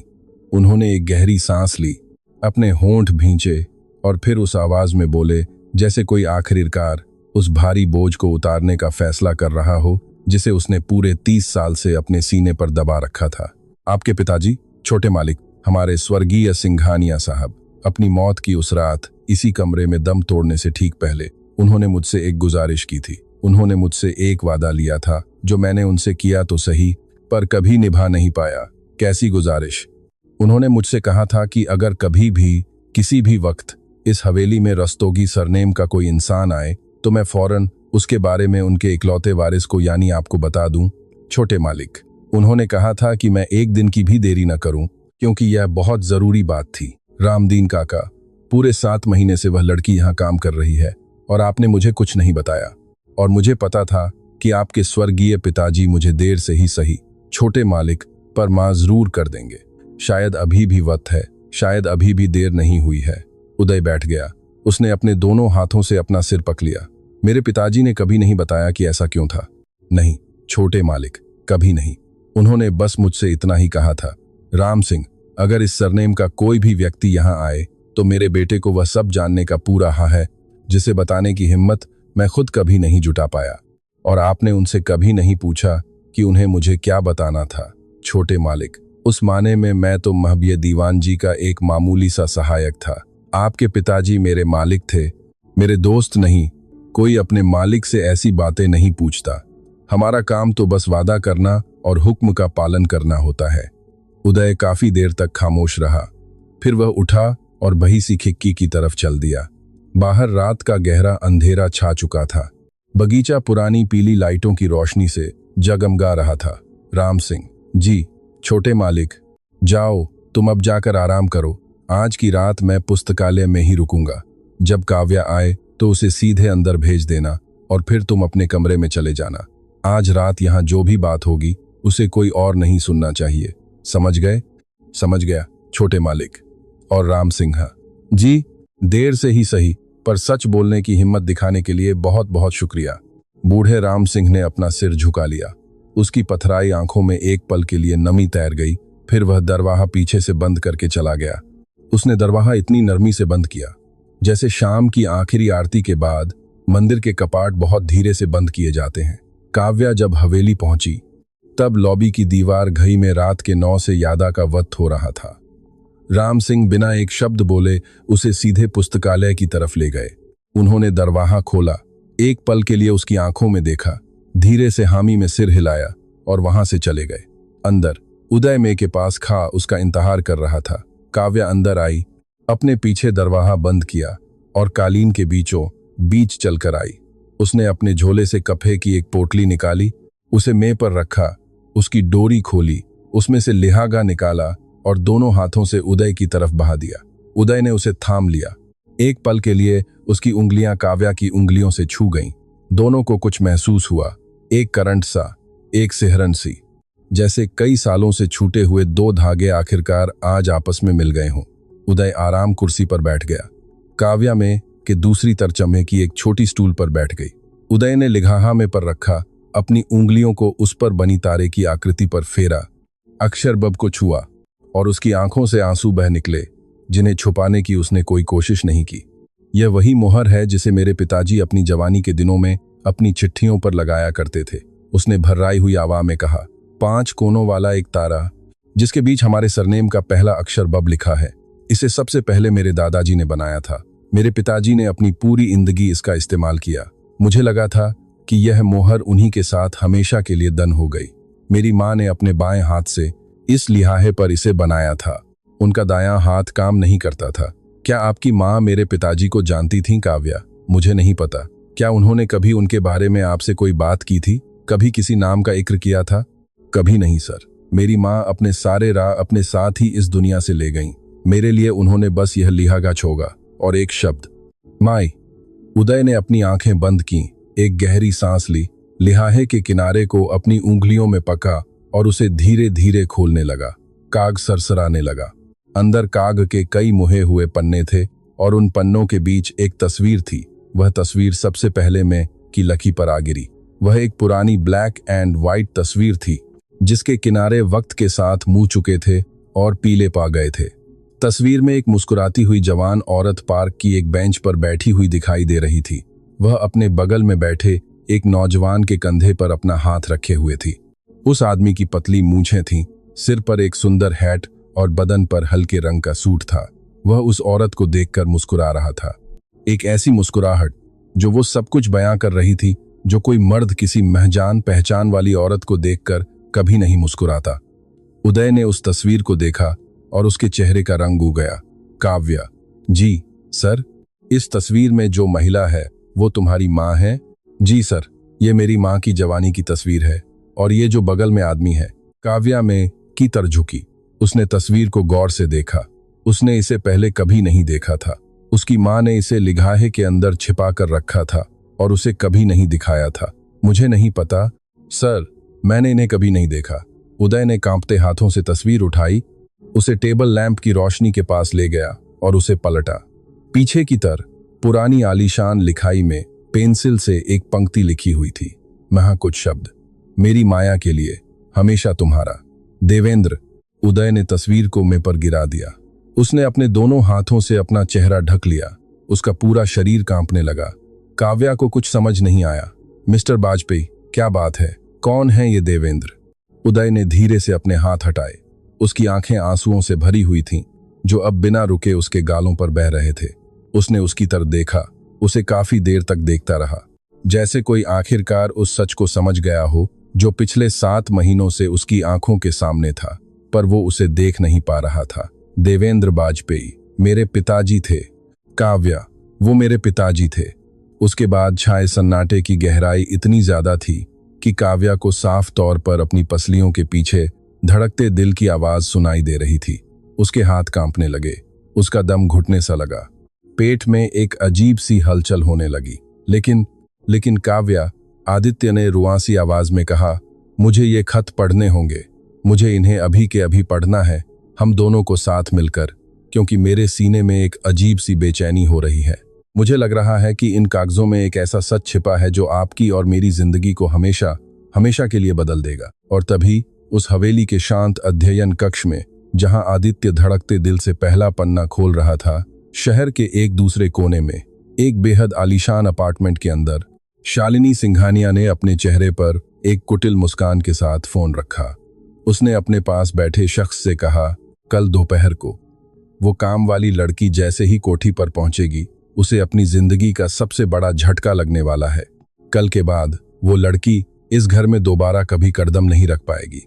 आदित्य ने कांपते हाथों से पहला पन्ना खोला। कागज बहुत महीन था, बरसों बीत जाने की वजह से लगभग आर पार दिखने लगा था। उस पर दाहिनी ओर झुकी हुई लिखावट साफ, मजबूत और जानी पहचानी थी। ये वही लिखावट थी जिससे उसके पिताजी बचपन में उसे जन्मदिन के बधाई संदेश लिखा करते थे। ये वही लिखावट थी जो पहाड़ी पर बने उनके स्मृति स्थल के संगमरमर पर उकेरी गई थी। काव्या मेज की तरफ झुकी। उसकी आंखों में अभी वो खत पढ़ने की हिम्मत नहीं थी। वो बस उस इंसान के कांपते हाथों को देख रही थी जिसने उस कागज को थाम रखा था, उसी लेखक के बेटे के हाथ। कृपया इसे जोर से पढ़िए सिंघानिया साहब, मुझे नहीं लगता कि मैं इसे पढ़ पाऊंगी। आदित्य ने सहमति में सिर हिलाया, थूक निगला और पढ़ना शुरू किया।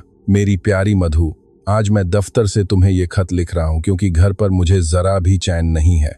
पिताजी की तबीयत दिन ब दिन बिगड़ती जा रही है और वे मुझ पर दीवान साहब की बेटी से शादी करने का भारी दबाव बना रहे हैं। मैं उनसे बार बार कहता हूं कि मैं उससे प्यार नहीं करता। वे मुझसे बार बार यही कहते हैं कि प्यार से तिजोरियां नहीं भरती, लेकिन मेरे दिल की हर धड़कन में सिर्फ तुम हो। मेरी हर रात में, मेरे हर कदम में सिर्फ तुम बसी हो। भले ही मैं यह बात जोर से चिल्लाकर पूरी दुनिया से न कह सकूं, भले ही खानदान का नाम बचाने के लिए मुझे किसी और से ब्याह रचाना पड़े, तुम तो जानती हो ना कि मेरा दिल हमेशा से सिर्फ तुम्हारा ही था। उस दोपहर से जब हम रामपुर की चौपाल पर मिले थे, जब तुम वहां ताज़ा कचौड़ियां बेच रही थीं और मैं तुम्हारे लिए जंगल से एक जंगली फूल लाया था। मुझे हमेशा याद रखना मधु, हमेशा। आदित्य ने पन्ना नीचे कर लिया। उसकी आंखें आंसुओं से डबडबा गई थीं। काव्या की आंखों से भी आंसू बह रहे थे, लेकिन दोनों में से किसी ने कोई आवाज नहीं की। यह एक खामोश रोना था, ऐसा रोना जिसमें किसी दिलासे की उम्मीद नहीं होती। मेरे पिताजी ने दीवान साहब की बेटी से शादी कर ली थी, आदित्य ने भारी आवाज में कहा। वही मेरी माँ थी। जब मैं बहुत छोटा था तभी उनका देहांत हो गया था। मुझे उनकी ज्यादा यादें नहीं हैं, बस एक उदास औरत की धुंधली सी तस्वीर याद है जो घंटों खिड़की के बाहर शून्य में ताकती रहती थी और सितार बजाया करती थी। एक ऐसी औरत जिसके चेहरे पर कभी मुस्कान नहीं आई। मेरी माँ भी ज्यादा नहीं मुस्कुराती थी साहब। आदित्य ने पहले पन्ने को बेहद सावधानी से मोड़ा, उसे एक तरफ रखा और दूसरा पन्ना उठाया। अब लिखावट उतनी साफ और स्थिर नहीं थी। पंक्तियां नीचे की ओर झुकी हुई थीं, जैसे लिखते समय लिखने वाले का हाथ बुरी तरह कांप रहा हो। मेरी मधु, आज ही मुझे पता चला कि तुम मां बनने वाली हो। मेरा दिल मानो दो टुकड़ों में टूट गया। मैं जानता हूं कि यह बच्चा मेरा ही है। मैं जानता हूं कि सालों बाद उस रात ही मुझे तुमसे दोबारा मिलने का मौका मिला था, लेकिन मैं यह भी अच्छी तरह जानता हूं कि अगर मेरे पिताजी को इस बात की भनक भी लग गई तो वे क्या कर बैठेंगे। मैं तुम्हारे आगे हाथ जोड़ता हूं, हमारे बच्चे की हिफाजत करना और तुम खुद को भी संभालना। मुझे ढूंढने की कोशिश मत करना, न ही कोई खत लिखना और न ही कभी इस शहर में आना। मैं गांव की दामिनी दाई के जरिए तुम तक पैसे पहुंचाता रहूंगा। उन्हें सब पता है, मैंने उनसे बात कर ली है। तुम्हें कभी किसी चीज की कमी नहीं होगी, बच्चे को किसी चीज की कमी नहीं होने दूंगा। लेकिन भगवान के लिए मधु, मेरे पिताजी को इस बात का पता नहीं चलना चाहिए। जब तक मैं इस सब का कोई रास्ता नहीं निकाल लेता तब तक किसी को भी कान खबर न हो। मैं तुमसे माफी मांगता हूं मेरी जान, मैं तुमसे 1000 बार माफी मांगता हूं। किसी दिन मैं जरूर तुम्हारे सामने सिर उठाकर आ सकूंगा, किसी दिन। आदित्य के हाथों से कागज मेज पर गिर गया। उसने अपना हाथ अपने मुंह पर रख लिया। अब उसका पूरा शरीर साफ तौर पर कांप रहा था, जिसे छुपाना नामुमकिन था। काव्या का चेहरा एकदम सफेद पड़ चुका था। उसने अपने हाथ गोदी में आपस में भींच रखे थे और उसके होंठ कसकर बंद थे। रायचंद साहब, कृपया मुझे बताइए कि इस चिट्ठी में वह सब नहीं लिखा है जो मैं समझ रही हूं। आदित्य कुछ बोल नहीं पाया, उसने बस धीरे से हामी में सिर हिलाया, एक बार फिर दूसरी बार। काव्या, मेरे पिता का तुम्हारी माँ के साथ एक बेटा था, उस औरत से शादी करने से पहले जिससे उन्हें मजबूरन शादी करनी पड़ी थी। मुझे इस दुनिया में लाने से पहले काव्या अपनी कुर्सी पर एकदम सुन्न होकर बैठ गई। उसका सिर चकराने लगा और पेट में अजीब सी हलचल होने लगी। लेकिन साहब, मैं अपनी माँ की इकलौती संतान हूँ।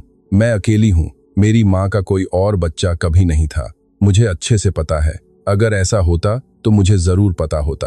काव्या, इसे पढ़ो, इस तारीख को देखो। आदित्य ने दूसरी चिट्ठी उसकी तरफ बढ़ाई। काव्या ने देखा, ऊपर घनी लिखाई में एक तारीख लिखी हुई थी। वह बहुत साल पहले की तारीख थी, उस वक्त की जब उसकी माँ उसी उम्र की थी जितनी बड़ी काव्या आज है। जब उसकी माँ शहर आने से पहले कंचनपुर गांव में रहा करती थीं, काव्या के पैदा होने से भी बहुत पहले। वह तुम नहीं थी काव्या, वह कोई और बच्चा था, एक बेटा, तुम्हारे जन्म से पहले। काव्या ने अपना हाथ अपने सीने पर रख लिया। उसे महसूस हुआ कि उसका दिल उसकी उंगलियों के नीचे इतनी जोर से धड़क रहा था जैसे सीना चीरकर बाहर आ जाएगा।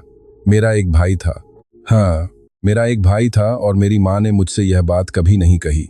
और मेरा भी एक भाई था और मेरे पिता ने मुझसे कभी जिक्र नहीं किया। दोनों ने मेज के आर पार एक दूसरे की आंखों में झांका। दोनों की आंखों से आंसू बह रहे थे। दोनों को यह साफे था, मैंने चाका। दोनों को यह माही लैक नोनो में मैंड के आर पार एक एहसास हो रहा था कि इस रात से पहले तक उन्होंने जो जिंदगी जी वह एक अधूरा सच थी, एक ऐसा झूठ जिसे खामोशियों से बुना गया था, उन राज्यों के सहारे टिकाया गया था जिन्हें दो लोग अपने साथ इस दुनिया से ले गए और कभी उन्हें उजागर करने की हिम्मत नहीं की। आदित्य ने तीसरी और आखिरी चिट्ठी उठाई। कागज बहुत मुड़ा तोड़ा था और कई जगहों पर स्याही फैल गई थी, जैसे उसे लिखते समय उस पर आंसू गिरे हों। मेरी माधवी, बच्चा बीमार हो गया है। देव की चाची ने कल ही मुझे पत्र लिखा है। वह कह रही हैं कि उसका बुखार उतर ही नहीं रहा है। उन्हें शहर के डॉक्टर की जरूरत है। मेरे बाबूजी अभी जीवित हैं। अगर मैं गांव गया तो उन्हें सब पता चल जाएगा और वह हम तीनों को बर्बाद कर देंगे। लेकिन अगर मैं नहीं गया तो हम बच्चे को खो देंगे। माधवी, मुझे माफ कर देना। मैं जितना हो सकेगा तुम्हें पैसे भेजूंगा। मैं शहर के सबसे अच्छे डॉक्टर को ढूंढूंगा और किसी रिश्तेदार से मिलने का बहाना बनाकर उसे गांव भेज दूंगा। प्लीज हिम्मत मत हारना, खुद को संभाल कर रखना। प्लीज उसे हमसे दूर मत जाने देना। मैं इस एहसास के साथ कभी नहीं जी पाऊंगा कि मेरा बच्चा मुझे छोड़कर चला गया और मैं यहाँ एक बड़े खानदान के नाम के पीछे छिपा रहा। मैं तुम्हारे हाथ जोड़ता हूँ माधवी, मैं तुम्हारे आगे भीख मांगता हूँ, उसे मत जाने देना। आदित्य ने चिट्ठी नीचे रख दी और फिर उसने कुछ ऐसा किया जिसकी काव्या को उम्मीद नहीं थी। वह सोफे से उठा, खिड़की के पास गया, अपना माथा कांच से टिकाया और रो पड़ा। वह सिसक सिसक कर रो रहा था। रोते हुए उसके कंधे कांप रहे थे। वह उस पिता के लिए रोया जिसे उसने हमेशा एक बेरुखे, व्यस्त और सख्त इंसान के रूप में देखा था। वह उस पिता के लिए रोया जिसके बारे में आज उसे पता चला था कि वह जिंदगी भर अपने सीने में एक गहरा दर्द छिपाए घूमता रहा। वह उस भाई के लिए रोया जिसे वह कभी गले नहीं लगा पाया। वह उस औरत के लिए रोया जिससे उसके पिता ने प्यार किया, जिसे धोखा दिया और बेसहारा छोड़ दिया। वह उन तमाम खामोशियों के लिए रोया जिनकी बुनियाद पर वह घर खड़ा था जिसमें वह बड़ा हुआ था। काव्या भी अपनी जगह से उठी, उसके पास गई और बिना उसे छुए बस एक कदम की दूरी पर खड़ी होकर इंतजार करने लगी। रायचंद साहब, क्या आपको पता है कि उस बच्चे का क्या हुआ? आदित्य सीधा खड़ा हुआ, अपनी आस्तीन से चेहरा पोंछा और ना में सिर हिला दिया। मुझे नहीं पता काव्या, चिट्ठियों का सिलसिला यहीं खत्म हो जाता है। इसके आगे कोई चौथी चिट्ठी नहीं है, कोई जवाब नहीं है। कुछ तो और होगा साहब, कुछ तो होना ही चाहिए। आदित्य पीछे घूमा, मेज पर रखे खाली लिफाफे को देखा, उसे उठाया और हिलाया। अंदर से कुछ नीचे गिरा, कोई छोटी सी चांदी की चमकदार चीज। वह लकड़ी की मेज पर लुढ़कती हुई बिल्कुल किनारे के पास जाकर रुक गई। काव्या ने उसे उठा लिया। वह जन्म संस्कार का एक नन्हा सा चांदी का लॉकेट था जिसके पीछे कुछ गुदा हुआ था। अमर, माधवी का बेटा, ईश्वर इसकी रक्षा करे। अमर, आदित्य फुसफुसाया। मेरे भाई का नाम अमर था, मेरा भाई। काव्या ने बेहद धीमी आवाज में दोहराया। मुझे कभी इस बात का अंदाजा भी नहीं था। दोनों कमरे में पसर गई खामोशी के बीच खड़े रहे, अपनी उंगलियों में उस नन्हे से लॉकेट को थामे हुए, मानो धातु के उस छोटे से टुकड़े में एक पूरी रूह का भार सिमटा हुआ हो। रायचंद साहब, क्या आपको लगता है कि वह जीवित बचा होगा? मुझे नहीं पता काव्या, लेकिन आज की रात मैं तुमसे वादा करता हूं, मैं अपने पिता और तुम्हारी मां की यादों को साक्षी मानकर कसम खाता हूं कि मैं इसका जवाब ढूंढ निकालूंगा। मैं हर एक दस्तावेज, हर एक रिकॉर्ड, हर एक गांव और हर एक अस्पताल छान मारूंगा जब तक मुझे यह पता नहीं चल जाता कि अमर का क्या हुआ था। तुम्हारे लिए, मेरे लिए और हमारे उन माता पिता के लिए जो अब इसे खुद नहीं ढूंढ सकते। काव्या ने लॉकेट को अपने सीने से भींच लिया और धीरे से सिर हिलाया। उसी पल किसी ने लाइब्रेरी के दरवाजे पर दस्तक दी। 3 बार थपथपाहट हुई। हरि काका अंदर आए।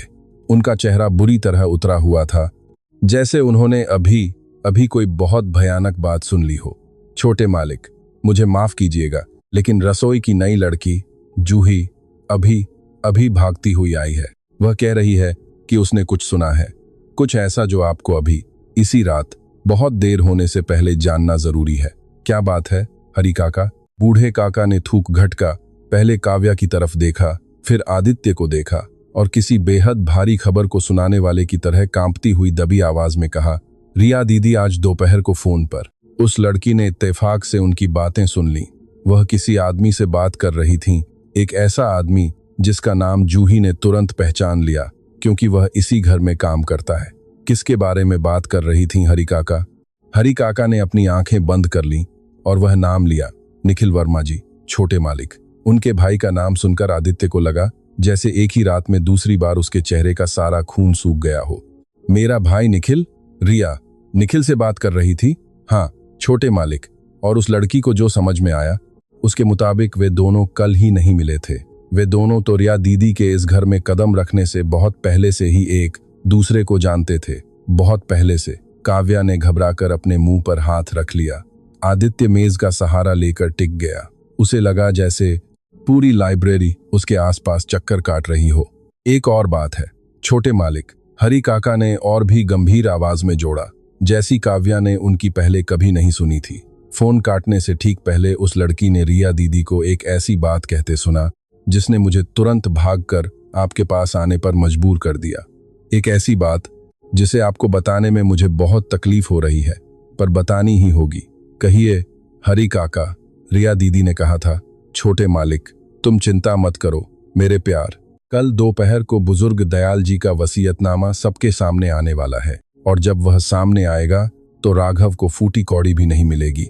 सब कुछ हमारा हो जाएगा, ठीक वैसे ही जैसे हमने सालों पहले योजना बनाई थी। इसके बाद जो सन्नाटा छाया वह उस रात का सबसे लंबा सन्नाटा था।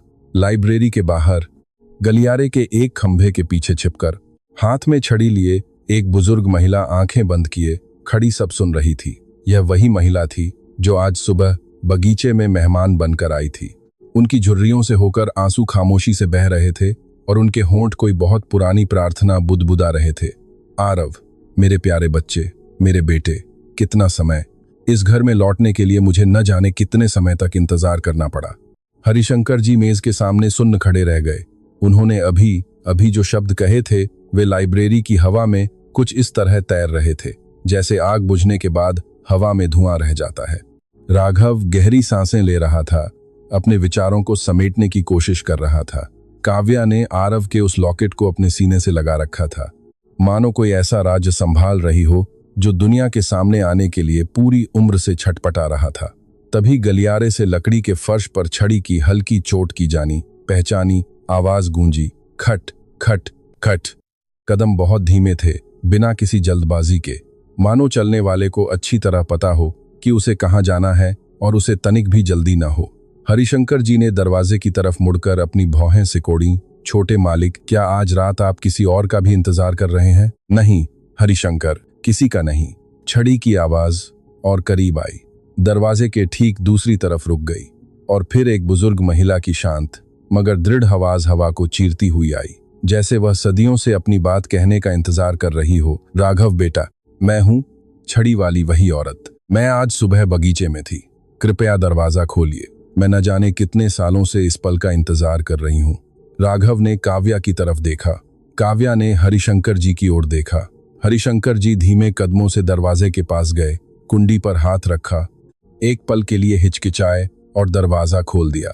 वह बुजुर्ग महिला धीरे धीरे अंदर आई। उनके सफेद बाल नीचे एक करीने से बने जूड़े में बंधे हुए थे।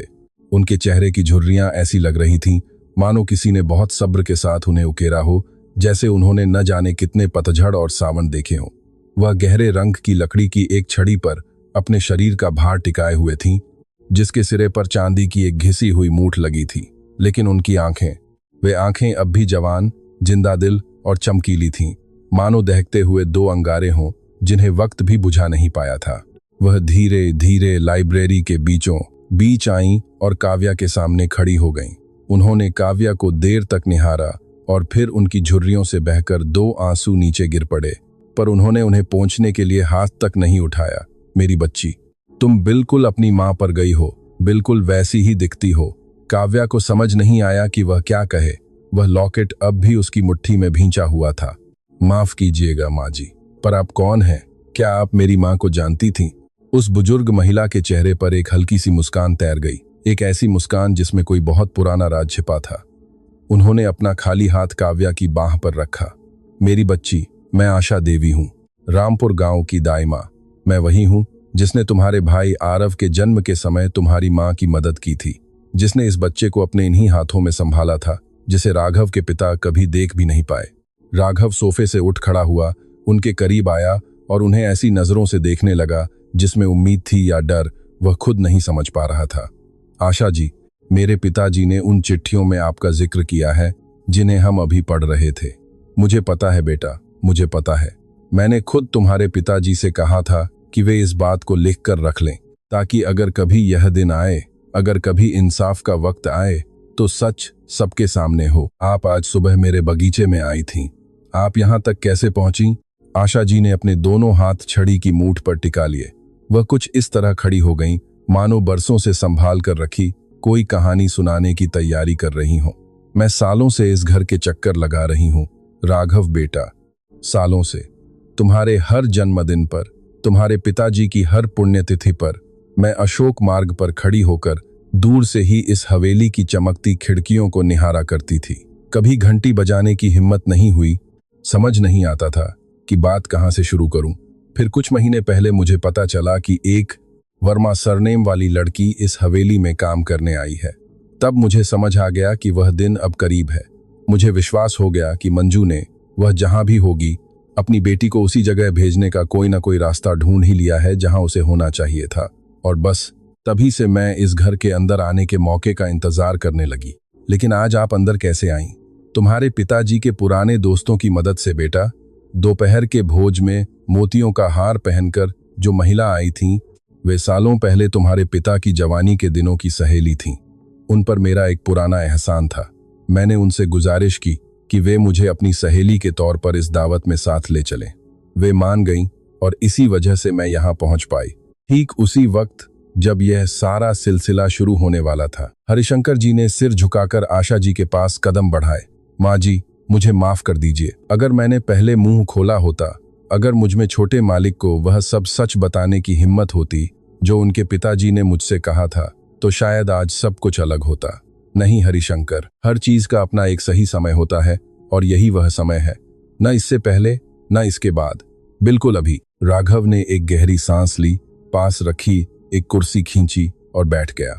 आशा जी, उन चिट्ठियों का सिलसिला वहां खत्म हो जाता है जहां मेरे पिताजी आपसे गांव में किसी डॉक्टर को भेजने की विनती करते हैं, क्योंकि आरव बहुत बीमार था। लेकिन उसके बाद की कोई बात नहीं है।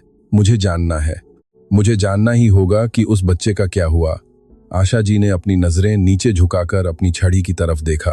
उनके कमजोर बूढ़े हाथों ने चांदी की उस मूठ को कसकर पकड़ लिया।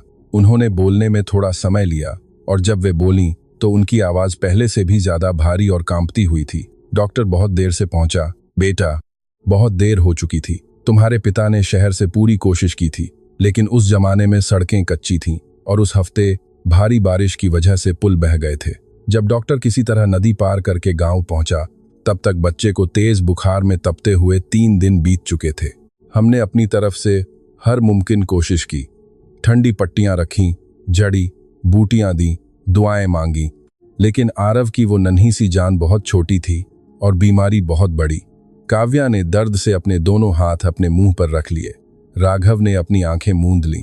तो फिर काव्या ने बोलना शुरू किया, लेकिन आगे की बात कहने की उसकी हिम्मत नहीं हुई। आशा जी ने अपनी आंखें उठाईं।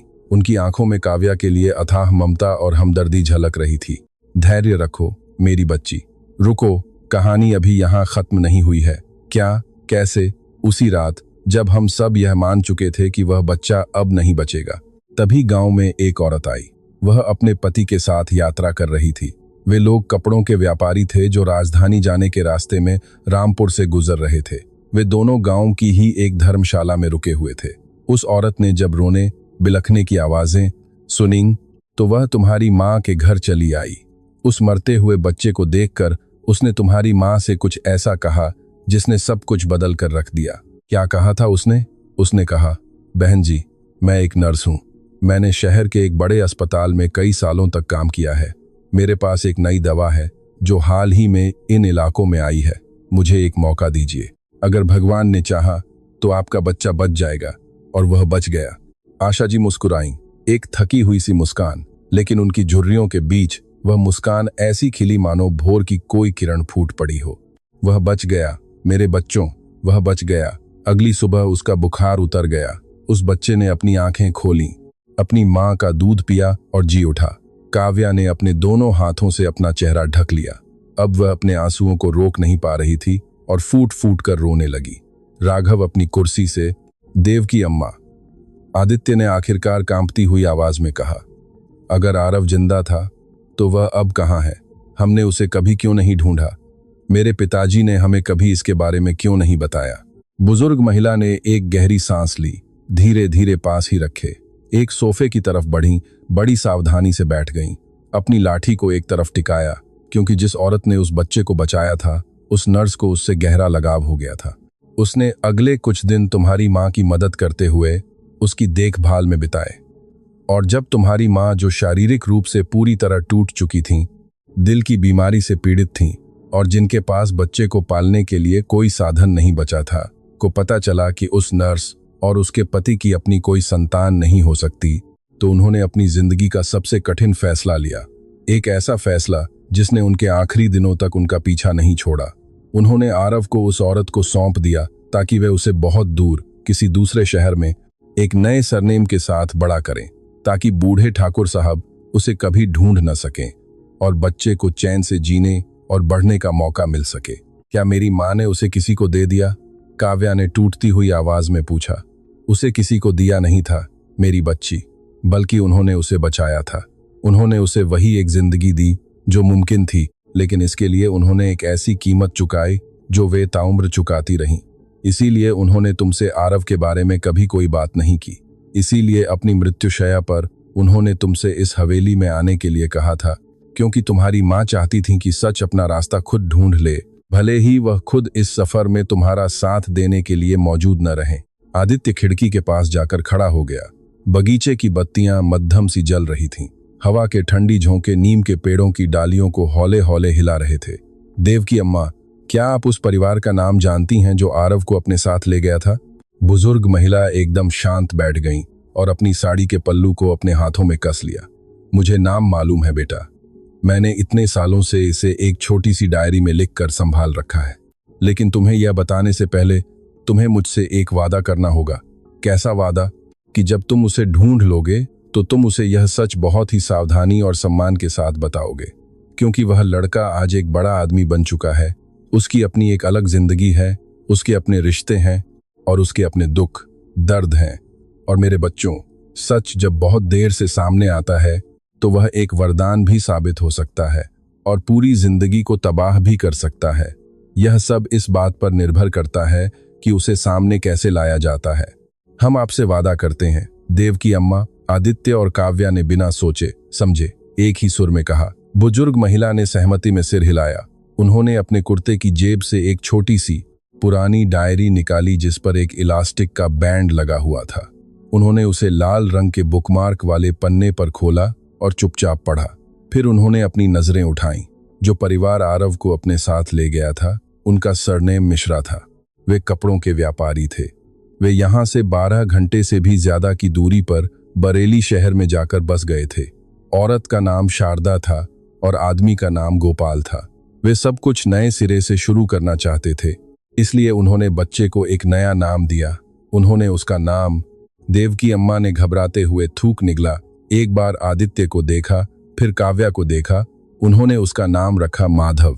माधव मिश्रा। आदित्य जैसे सुन्न रह गया। आदित्य ने कोई जवाब नहीं दिया।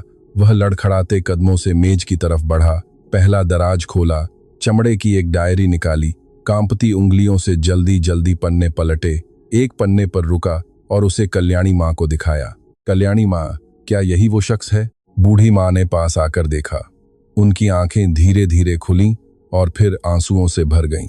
हाँ बेटा, यही है, यही अमन है, यही चेहरा है। जब यह पैदा हुआ था तब मैंने इसे इन्हीं हाथों में उठाया था। मैं इस माथे को कभी नहीं भूल सकती। काव्या पास आई और उसने पन्ने पर देखा। वह डायरी में टेप से चिपकाया हुआ एक बिजनेस कार्ड था। मोटे कागज का एक शानदार कार्ड जिस पर उभरा हुआ लोगो बना था। आदित्य जी, कौन है यह आदमी? आदित्य ने अपनी नजरें ऊपर उठाईं।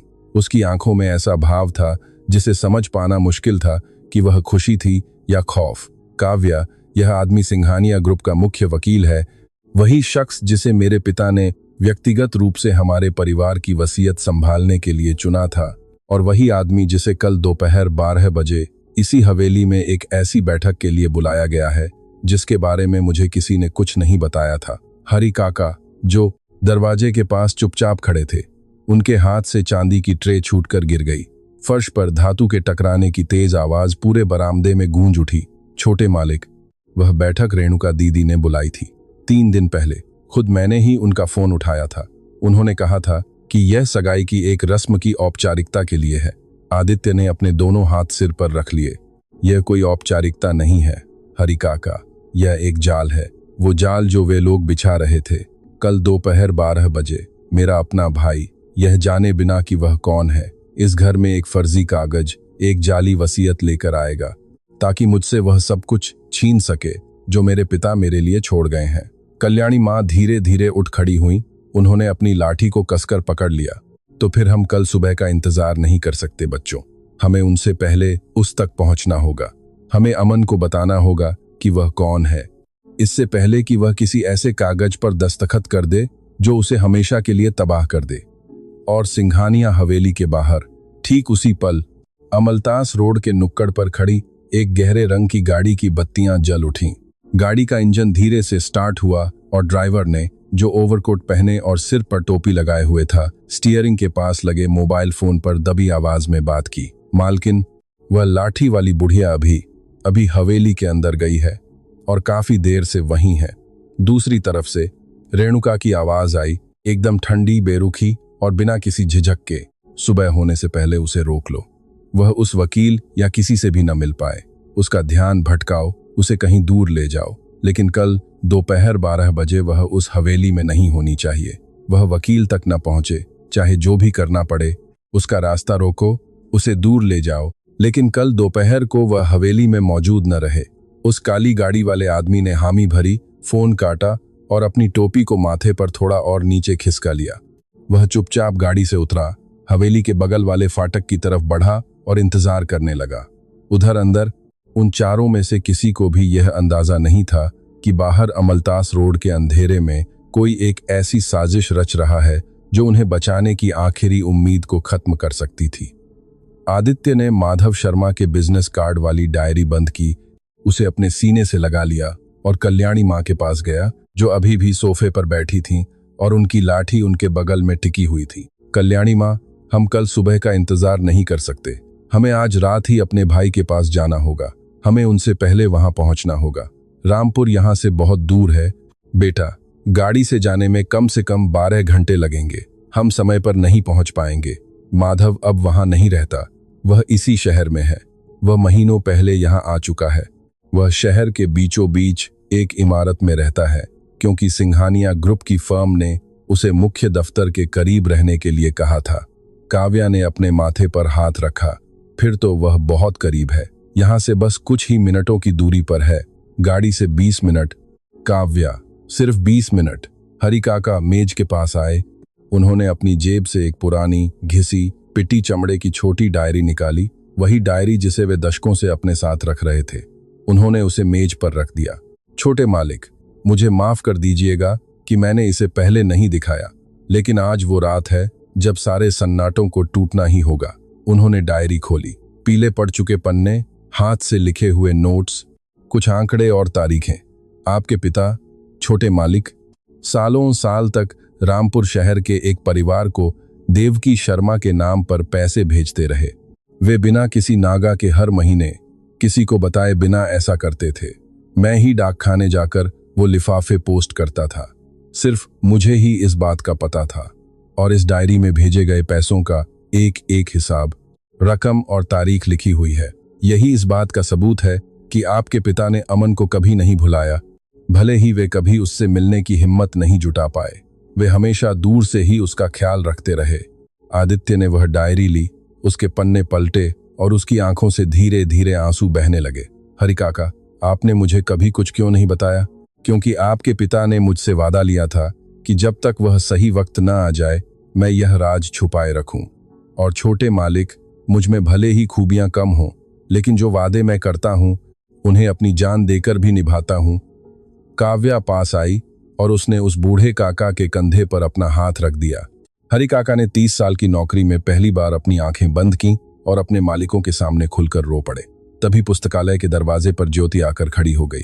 उसने अभी भी अपना एप्रन पहन रखा था। उसके हाथ रसोई के सूखे आटे से सने थे और उसकी आंखों में डर और पक्के इरादे का वो अनोखा मेल था जो सिर्फ उन लड़कियों में दिखता है जो बचपन से काम कर रही हों और सही गलत का फर्क अच्छी तरह समझती हों।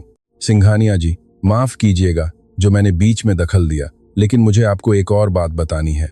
अंदर आओ ज्योति, दरवाजा बंद कर लो। लड़की ने बात मानी, धीरे से आगे बढ़ी और अपना थूक घोंटते हुए बोली, इस घर में अजीब बातें सुनने वाली मैं पहली नौकरानी नहीं हूं साहब। मुझसे पहले, काफी समय पहले यहाँ एक और लड़की काम करती थी। उसका नाम लक्ष्मी था। वह मेरे साथ रसोई में काम करती थी। वह बहुत अच्छी और ईमानदार थी और एक दिन वह अचानक गायब हो गई। रेणुका दीदी ने कहा था कि उन्होंने उसे चोरी के इल्जाम में नौकरी से निकाल दिया है, लेकिन घर की हम सभी लड़कियां जानती हैं कि लक्ष्मी कभी चोरी नहीं कर सकती थी। वह बहुत धार्मिक थी। वह उन लोगों में से थी जो हर रविवार को वृद्धाश्रम के बुजुर्गों के लिए खाना लेकर जाती थी। रेणुका दीदी ने उसे इसलिए निकाला क्योंकि लक्ष्मी ने कुछ ऐसी बात सुन ली थी, एक ऐसी बातचीत जिसका रेणुका दीदी को पता चल गया था। काव्या ने हैरान होकर अपने मुंह पर हाथ रख लिया और लक्ष्मी कहाँ गई? ज्योति, क्या तुम्हें पता है? मुझे पता है कि वह अपने गांव रामपुर लौट गई है। उसकी माँ वहीं रहती है। जाने से पहले उसने मुझे जो नंबर दिया था वह आज भी मेरे पास है। मुझे माफ कर दीजिएगा सिंघानिया जी, मैं पहले इसे बताने की हिम्मत नहीं कर पाई। मुझे डर था कि कहीं मेरी नौकरी न चली जाए, लेकिन आज रात जो कुछ भी हो रहा है उसे सुनने के बाद मैं और खामोश नहीं रह सकती। आदित्य उसके पास आया और उसने प्यार से उसके कंधों पर हाथ रखा। ज्योति, तुम्हारी नौकरी कहीं नहीं जाएगी, बल्कि आज तुमने इस घर का हमेशा के लिए सम्मान पा लिया है। अभी इसी वक्त लक्ष्मी को फोन मिलाओ, हमें ठीक ठीक जानना होगा कि उसने क्या सुना था। लड़की ने सिर हिलाया और पुस्तकालय से बाहर दौड़ गई। इसी बीच शहर के बीचों बीच बनी एक इमारत के अपने फ्लैट की खिड़की के पास एक आदमी खड़ा था। माधव शर्मा बिना किसी सोच विचार के बस शहर की रोशनी को निहार रहा था। उसके हाथ में पानी का एक गिलास था, गले की टाई ढीली थी और मेज पर एक बंद लिफाफा रखा था जो उसे उसी दोपहर को मिला था। उस लिफाफे के अंदर एक दस्तावेज था, यशवंत सिंघानिया के स्कैन किए हुए दस्तखत वाली वसीयत, जिसकी शर्तों को मुख्य वकील होने के नाते उसे कल दोपहर 12 बजे कानूनी मंजूरी देनी थी। माधव कानून का पक्का, बेहद गंभीर और ईमानदार आदमी था। वह सिंघानिया ग्रुप के लिए सालों से काम कर रहा था, लेकिन वह कभी उस खानदान के वारिस से खुद नहीं मिला था।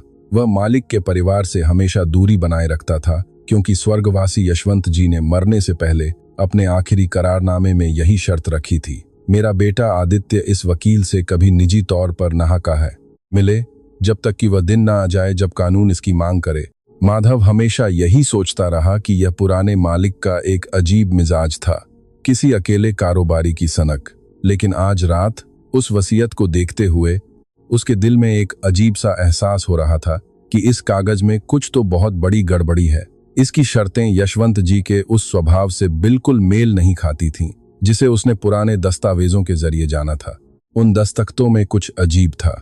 खानदान की वो मोहर, जिसमें एस अक्षर वाला 5 कोनों का सितारा बना था, उसकी लकीरें नई और हड़बड़ी में खींची हुई लग रही थीं, मानो उसे हाल ही में दोबारा बनाया गया हो।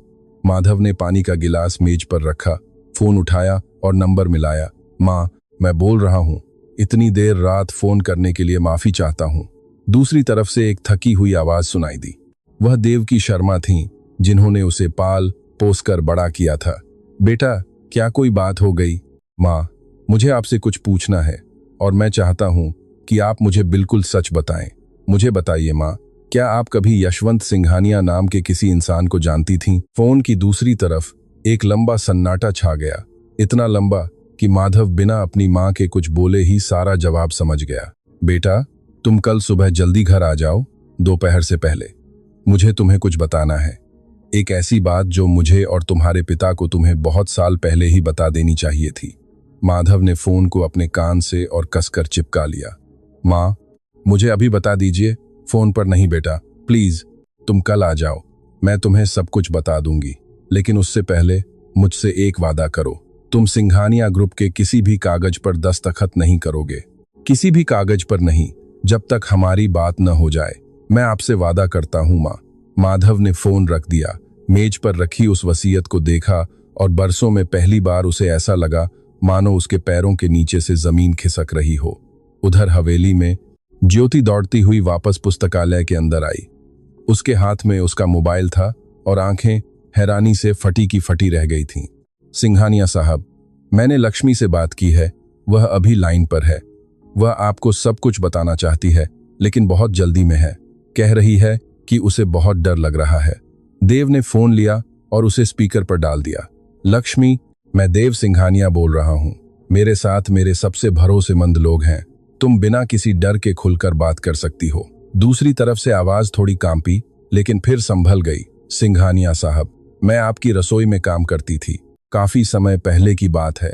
एक दोपहर जब मैं रीना जी के कमरे में चाय की ट्रे लेकर जा रही थी तो मैंने उन्हें फोन पर किसी आदमी से बात करते सुना। वह कह रही थीं, जब मेरी देव से शादी हो जाएगी तो हम इस सौतेली माँ को घर से बाहर निकाल देंगे, क्योंकि वह बूढ़े के बारे में बहुत कुछ जानती है और फिर पूरी जायदाद हमारे हवाले होगी। हरिशंकर जी ने अपने दिल पर हाथ रख लिया। भगवती जी? ये भगवती जी कौन है? हरिशंकर जी बोले। वह आपके पिताजी की दूसरी पत्नी थीं, छोटे मालिक। जब आप बोर्डिंग स्कूल में थे तब वह इसी हवेली में रहती थीं। बहुत ही भली और नेक दिल महिला थीं, जिन्हें जायदाद से कोई सरोकार नहीं था। वह बस यहाँ बगीचे में गुलाब के पौधों की देखभाल करते हुए अपना समय बिताती थीं। रीना जी ने कुछ महीने पहले उनसे कहा कि वे शहर के बाहरी इलाके में एक छोटे से घर में जाकर रहें।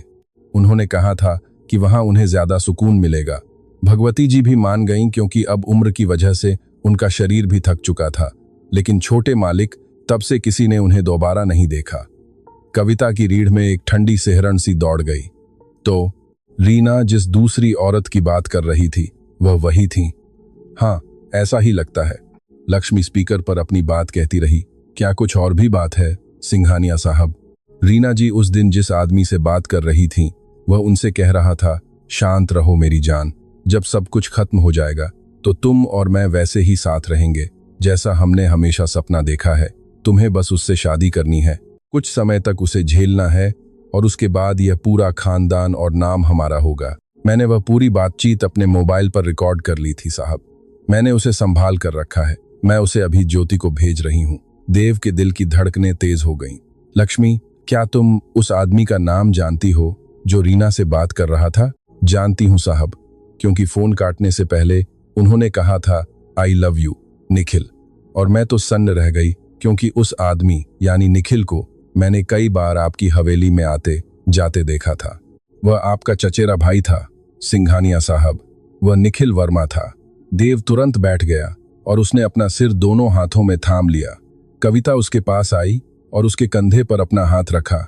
इस बार एक नौकरानी की तरह नहीं, बल्कि एक बहन की तरह, एक ऐसे इंसान की तरह जो अब उसे पराया नहीं मान सकती थी। देव, मेरी तरफ देखो। उसने आंखें उठाईं। यह पहली बार था जब उसने उसे बिना साहब कहे सिर्फ उसके नाम से पुकारा था। कल दोपहर को हम दोनों एक साथ उस मीटिंग में जाएंगे। हम अपने साथ दादी जी को ले जाएंगे, हम हरिशंकर जी की डायरी ले जाएंगे, हम लक्ष्मी की वो रिकॉर्डिंग ले जाएंगे और तुम्हारे पिताजी के वो खत और अर्जुन का वो सोने का पदक भी साथ ले जाएंगे। और जब रीना और निखिल उस मेज पर बैठकर अपनी फर्जी वसीयत पेश करेंगे तो उन्हें अंदाजा भी नहीं होगा कि उनके साथ क्या होने वाला है। लेकिन सबसे जरूरी बात, देव, वह यह है, हमें सबसे पहले माधव के पास पहुंचना होगा। हमें उसे बताना होगा कि वह कौन है, ताकि जब वह उस मीटिंग में कदम रखे तो सिंघानिया ग्रुप के वकील की हैसियत से नहीं, बल्कि तुम्हारे और मेरे भाई के रूप में कदम रखे।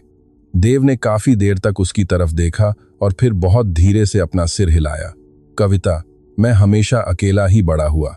मैं यह सोचते हुए बड़ा हुआ कि मैं उस इंसान का इकलौता बेटा हूं जिसने कभी मेरी आंखों में आंखें डालकर बात तक नहीं की। और आज की रात कुछ ही घंटों में मुझे पता चला कि मेरी एक बहन है, एक भाई है, एक दादी हैं जो बगीचे के बाहर मेरा इंतजार कर रही थीं, और एक पूरी कहानी है जो मुझे कभी किसी ने नहीं बताई।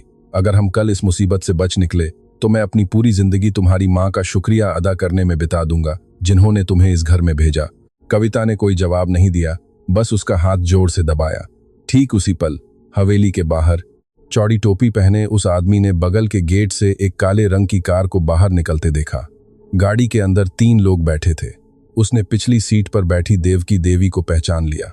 उसने गाड़ी चला रहे छोटे सिंघानिया यानी देव को पहचान लिया। उसने बगल वाली सीट पर बैठी उस घर में काम करने वाली लड़की को भी पहचान लिया। उसने तुरंत फोन मिलाया। मालकिन, वे अभी निकले हैं, सब एक साथ जा रहे हैं। वे उस बुढ़िया को भी साथ ले गए हैं। दूसरी तरफ रीना ने गहरी सांस ली। उसकी आवाज हवेली के संगमरमर से भी ज्यादा ठंडी थी। उनका पीछा करो, लेकिन थोड़ी दूरी बनाए रखना। अभी कुछ मत करना। मैं जानना चाहती हूं कि वे कहां जा रहे हैं।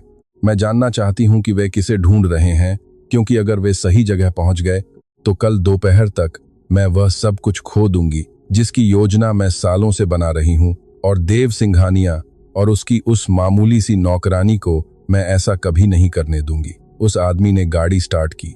उसकी हेडलाइट्स की रोशनी धीरे से फैली। वह काली कार गुलमोहर मार्ग पर आगे बढ़ने लगी, हमेशा एक तय दूरी बनाए रखते हुए, जैसे कोई सब्र रखने वाला शिकारी जानवर सही समय का इंतजार कर रहा हो। वे आगे बढ़ रहे थे।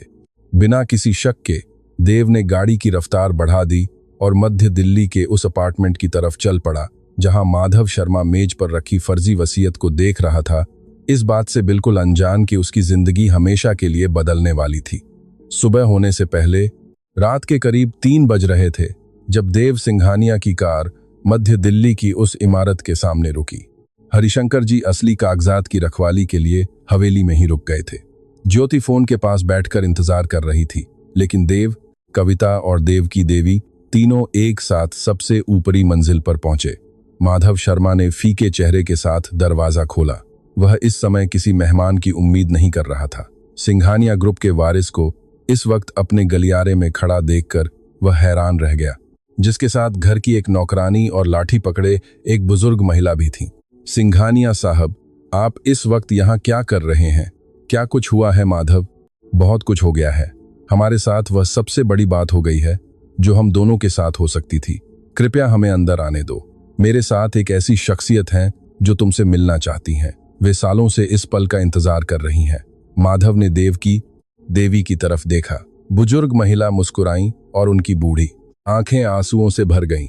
मेरे बच्चे, तुम बिल्कुल अपने असली पिता जैसे दिखते हो। माधव ने अपना हाथ अपने सीने पर रख लिया। उसके अंदर कुछ ऐसा जो जिंदगी भर सोया हुआ था अचानक जाग उठा, जैसे कोई पुराना एहसास जिसके बारे में वह खुद भी नहीं जानता था। कृपया अंदर आइए, अंदर आइए।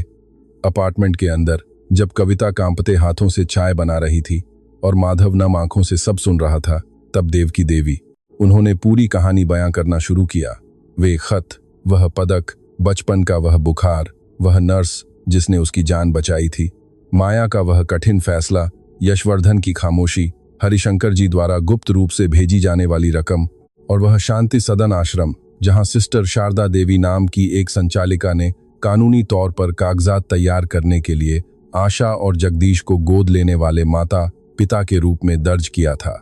शारदा जी की कुछ समय पहले मृत्यु हो चुकी थी, लेकिन उन्होंने आश्रम के रिकॉर्ड रूम में पूरी फाइल सुरक्षित रखी थी। देव की देवी के पास हर एक दस्तावेज की कॉपी मौजूद थी। माधव ने बिना टोके सब कुछ सुना। जब देव की देवी ने अपनी बात खत्म की तो वह काफी देर तक शांत रहा। फिर वह उठा, बालकनी की तरफ गया, शहर की रोशनी को देखा और बिना पीछे मुड़े बोला, मेरी पूरी जिंदगी मुझे लगा कि मुझमें कुछ कमी है, जैसे कोई हिस्सा, कोई छोटा सा टुकड़ा गायब हो। मैं अपने माता पिता से बहुत प्यार करता हूँ। मैं आशा माँ से प्यार करता हूँ। बाबूजी जगदीश की यादों का सम्मान करता हूँ। लेकिन मुझे हमेशा से पता था कि कुछ और भी है जिसे मैं कभी नाम नहीं दे पाया। वह घूमा, उसने देव और कविता की तरफ देखा और उनकी ओर बढ़ा। वह उन दोनों के सामने आकर खड़ा हो गया। भाई, बहन, ये शब्द हवा में इस तरह गूंज उठे जैसे कोई छोटी घंटियां बजाकर उस पल का ऐलान कर रही हो जिसका इंतजार दुनिया दशकों से कर रही थी। देव ने अपनी बाहें फैला दी। माधव उनके गले लग गया और कविता भी। वे तीनों अपार्टमेंट के बीचों बीच खड़े होकर एक दूसरे को गले लगाकर फूट फूट कर रोने लगे, जैसे 3 बच्चे जो आखिरकार उस घर को पा लेते हैं जहां वे कभी खो गए थे। देव की देवी ने सोफे पर बैठे बैठे उन्हें देखा, अपनी लाठी के चांदी के मूठ पर दोनों हाथ टिकाए और मुस्कुरा दी। यह उनकी जिंदगी की सबसे सुकून भरी मुस्कान थी। माया, मेरी बहन, उन्होंने ऊपर छत की तरफ आंखें उठाते हुए बुदबुदाया, देखो यहाँ तुम्हारे बच्चे हैं, तीनों एक साथ। मेरी जिम्मेदारी पूरी हुई। माधव ने मेज पर रखी फर्जी वसीयत का लिफाफा खोला और एक पेशेवर वकील की नजरों से उसका बारीकी से अध्ययन किया। उसने अपनी मेज की दराज से एक और फाइल निकाली। ये यशवर्धन जी के जीते जी दस्तखत किए गए सिंघानिया ग्रुप के असली दस्तावेज थे। उसने दस्तखतों का मिलान किया, सील की तुलना की, स्याही को परखा। यह पूरी तरह से नकली है भाई। नकल अच्छी है, लेकिन है यह जालसाजी ही। इस तारे वाले निशान पर जो दस्तखत हैं, उसकी बीच वाली लकीर उल्टी खींची गई है। जैसा कि तुमने मुझे बताया, मेरे असली पिता हमेशा तारे को बाईं से दाईं ओर बनाते थे, लेकिन यहाँ इसे उल्टा बनाया गया है। जिसने भी इसकी नकल की है वह बाएं हाथ से काम करने वाला नहीं था। जबकि मेरे असली पिता बाएं हाथ के थे। देव ने हैरान होकर अपने मुंह पर हाथ रख लिया। यह तो सच है, पिताजी बाएं हाथ से ही लिखते थे। और एक और बात है भाई, निखिल वर्मा और रीना के नाम पर शेयरों को ट्रांसफर करने की जो शर्तें इसमें लिखी हैं, वे किसी नए कंप्यूटर सॉफ्टवेयर की मदद से तैयार की गई हैं। असली दस्तावेजों के हिसाब से मेरे पिता ने अपनी कानूनी लिखत पढ़त में कभी भी इस तरह के कानूनी शब्दों का इस्तेमाल नहीं किया था। इसे कुछ ही हफ्ते पहले तैयार किया गया है, न कि सालों पहले, जैसा कि वे साबित करने की कोशिश करेंगे। तो हमारे पास सबूत हैं। हमारे पास इतने पुख्ता सबूत हैं कि कल जब वे बोर्डरूम में कदम रखेंगे तो अपने पैरों पर चलकर बाहर नहीं जाएंगे, बल्कि उन्हें पुलिस की हिरासत में ले जाया जाएगा। ठीक उसी समय शहर के बाहरी इलाके में बने एक सुनसान घर में एक बुजुर्ग महिला ने रसोई का दरवाजा खोला। वह दिवंगत यशवर्धन जी की दूसरी पत्नी भगवती जी थीं, जिन्हें रीना ने कुछ महीने पहले शोर शराबे से दूर शांति से रहने का बहाना बनाकर हवेली से बाहर भेज दिया था। भगवती जी वहां सिर्फ एक नौकरानी और अपने एक बूढ़े पालतू कुत्ते के साथ रहती थीं, जो उनके बिस्तर के पास सोता था। उस रात भगवती जी को नींद नहीं आ रही थी। उनके मन ने जैसे कहा कि उन्हें रेडियो चालू करना चाहिए। उन्होंने रेडियो ऑन किया और देर रात के समाचारों में एक हैरान कर देने वाली खबर सुनी। एक अज्ञात वकील ने रेडियो स्टेशन से संपर्क करके यह दावा किया था कि अगले दिन दोपहर को सिंघानिया हवेली में एक फर्जी वसीयत पेश की जाने वाली है। शिकायतकर्ता ने अनुरोध किया था कि इस खबर को सुबह होते ही प्रसारित किया जाए, ताकि उस मालिक परिवार को ठगी का शिकार होने से बचाया जा सके। देवकी बिना हिले डुले रेडियो को देखती रही और फिर अचानक उसे सब याद आ गया। उसे कामिनी के वे अजीब फोन कॉल्स याद आए जब वह हवेली में रहती थी। उसे वे कागजात याद आए जिन्हें वह लड़की ताले वाले दराज में छिपाकर रखती थी। उसे वह दिन भी याद आ गया जब उसने गलती से अध्ययन कक्ष की मेज पर प्रताप सिंघानिया के हस्ताक्षरों की एक नकल देखी थी। बिना दो बार सोचे देवकी ने अपना झोला उठाया, दूसरी नौकरानी को जगाया, उससे टैक्सी बुलाने को कहा और सूरज उगने से पहले ही वह अपनी गोद में 2 पुराने लिफाफे दबाए सिंघानिया हवेली की ओर बढ़ रही थी। ये वही लिफाफे थे जिन्हें उसने किसी अनहोनी की आशंका में घर छोड़ते वक्त छिपा लिया था, क्योंकि उसके दिल ने कह दिया था कि एक न एक दिन यह वक्त जरूर आएगा। रेडियो से आ रही आवाज किसी निडर और युवा महिला की थी। वह किरण थी और यह वही रेडियो स्टेशन था जहां बरसों पहले एक पत्रकार ने सिंघानिया ग्रुप के भीतर चल रही संदिग्ध गतिविधियों की जांच शुरू की थी। यह वही पत्रकार था जो सगाई की दावत में एक किराए के फोटोग्राफर के रूप में आया था। वह आदमी जो अपनी डायरी में चुपचाप सब कुछ नोट करता रहता था, उसका असली नाम जयेश था। रुक्मणी देवी ने महीनों पहले उसे कामिनी की हर हरकत पर नजर रखने के लिए काम पर रखा था और इस बात की खबर आदित्य तक को नहीं थी। सुबह के 11:30 बजे सिंघानिया हवेली खचाखच भरी हुई थी। आदित्य ने बिना कोई वजह बताए ग्रुप के बोर्ड ऑफ डायरेक्टर्स के सभी सदस्यों की बैठक बुलाई थी। कामिनी एक खूबसूरत और महंगी साड़ी पहने, होठों पर गहरा लाल रंग लगाए, ऊपर सब कुछ मेरी जान। जब माधव वसीयत पेश करेगा तो कानूनी तौर पर सारा मालिकाना हक हमारे पास होगा। राघव तो अपने ही घर में एक मेहमान बनकर रह जाएगा। वे मीटिंग हॉल में गए। शीशम की एक लंबी मेज और 12 कुर्सियां। राघव दूसरे दरवाजे से अंदर आया। कविता उसके पीछे पीछे आई और कविता के पीछे एक एक करके सब अंदर आए। लाठी के सहारे चलती आशा दादी, हाथ में चमड़े की छोटी डायरी लिए हरिकिशन काका, हाथ में मोबाइल थामे ज्योति दीदी, 2 पुराने लिफाफे पकड़े बीना चाची और मेज पर वॉयस रिकॉर्डर रखते हुए जगदीश जी, और सबसे आखिर में दोनों दरवाजे चौड़े खोलते हुए अपने वकीलों वाले ब्रीफकेस के साथ माधव शास्त्री अंदर आया। रश्मि एकदम सन्न रह गई। निखिल के हाथ से फाइल जमीन पर गिर गई। ये सब क्या बकवास है? इसका मतलब ये है रश्मि, राघव ने मेज की मुख्य कुर्सी पर बैठते हुए कहा, कि मेरे पिताजी ने मरने से पहले एक असली वसीयत छोड़ी थी और वो वसीयत मेरे भाई के हाथों में है, जो आज पहली बार इस घर के बेटे के रूप में इस दरवाजे से अंदर आया है, किसी किराए के वकील के रूप में नहीं। रश्मि ने माधव की तरफ देखा। माधव ने उसकी तरफ उसी ठंडे और शांत भाव से देखा जो उन लोगों के चेहरे पर होता है जिन्हें वक्त रहते पता चल जाता है कि वे किस धोखे पर दस्तखत करने जा रहे थे। रश्मि जी, जो वसीयत आपने मिस्टर निखिल व्यास के साथ मिलकर तैयार की थी वो पूरी तरह से फर्जी है। मेरे पास इसके सबूत हैं और मेरे असली पिता द्वारा दस्तखत की गई असली वसीयत भी मेरे पास है और मेरे पास आशा आश्रम की वो फाइल भी है जिस पर सिस्टर अमला के दस्तखत हैं, जो मेरी असली पहचान को साबित करती है। पुलिस बाहर दरवाजे पर खड़ी इंतजार कर रही है। बोर्ड ऑफ डायरेक्टर्स आज ही निखिल व्यास को बाहर निकालने और आपके खिलाफ धोखाधड़ी का मामला दर्ज कराने के लिए वोट करने जा रहा है। रश्मि खड़ी हो गई। उसकी आंखें घबराहट में बाहर भागने का रास्ता ढूंढने लगी। जगदीश जी ने अपने कोट के बटन में छिपे कैमरे से पहले ही उसकी रिकॉर्डिंग शुरू कर दी थी। बीना चाची ने वे 2 पुराने लिफाफे मेज पर रख दिए। उनमें वे चिट्ठियां थीं जिनमें सालों पहले रश्मि ने संपत्ति के मामले को रफा दफा करने के बदले निखिल से एडवांस में पैसों की मांग की थी। राघव, मेरे प्यार, ये सिर्फ एक गलतफहमी है। मैं तुमसे बहुत प्यार करती हूँ। मैंने हमेशा सिर्फ तुमसे प्यार किया है। ये नौकर चाकर सब झूठ बोल रहे हैं। राघव अपनी कुर्सी से उठा। वह चलकर उसके पास आया। उसे देर तक देखता रहा, बिना किसी गुस्से के, बिना किसी नफरत के। बस उसकी आंखों में एक गहरी उदासी थी। तुमने मुझसे कभी प्यार नहीं किया रश्मि, और सच तो ये है कि एक लंबे समय तक मुझे भी नहीं पता था कि प्यार आखिर होता क्या है। लेकिन आज हाथ में पोछा और अपने झोले में एक लिफाफा लिए खड़ी इस बेहद साधारण सी औरत ने मुझे सिखाया कि अपना हाथ उठाकर ये कहने की हिम्मत क्या होती है कि तुम्हारी आवाज अब मुझ तक नहीं पहुंच सकती।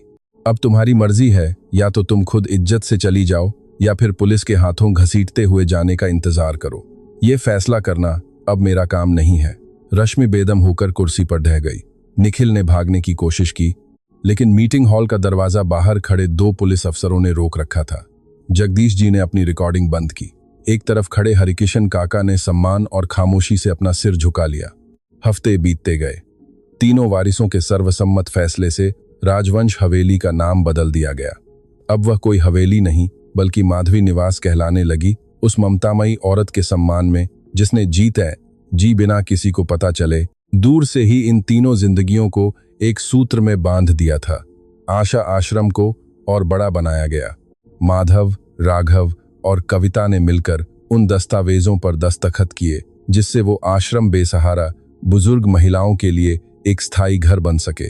सिस्टर अमला और उन सभी गुमनाम दाइयों की याद में जिन्होंने भूले भटके गांवों में अर्जुन जैसे न जाने कितने मासूम बच्चों को अपनी गोद में पाला था।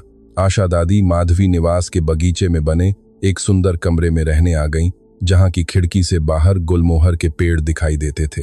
बीना चाची फिर से उस हवेली में लौट आईं, लेकिन इस बार एक दादी के रूप में।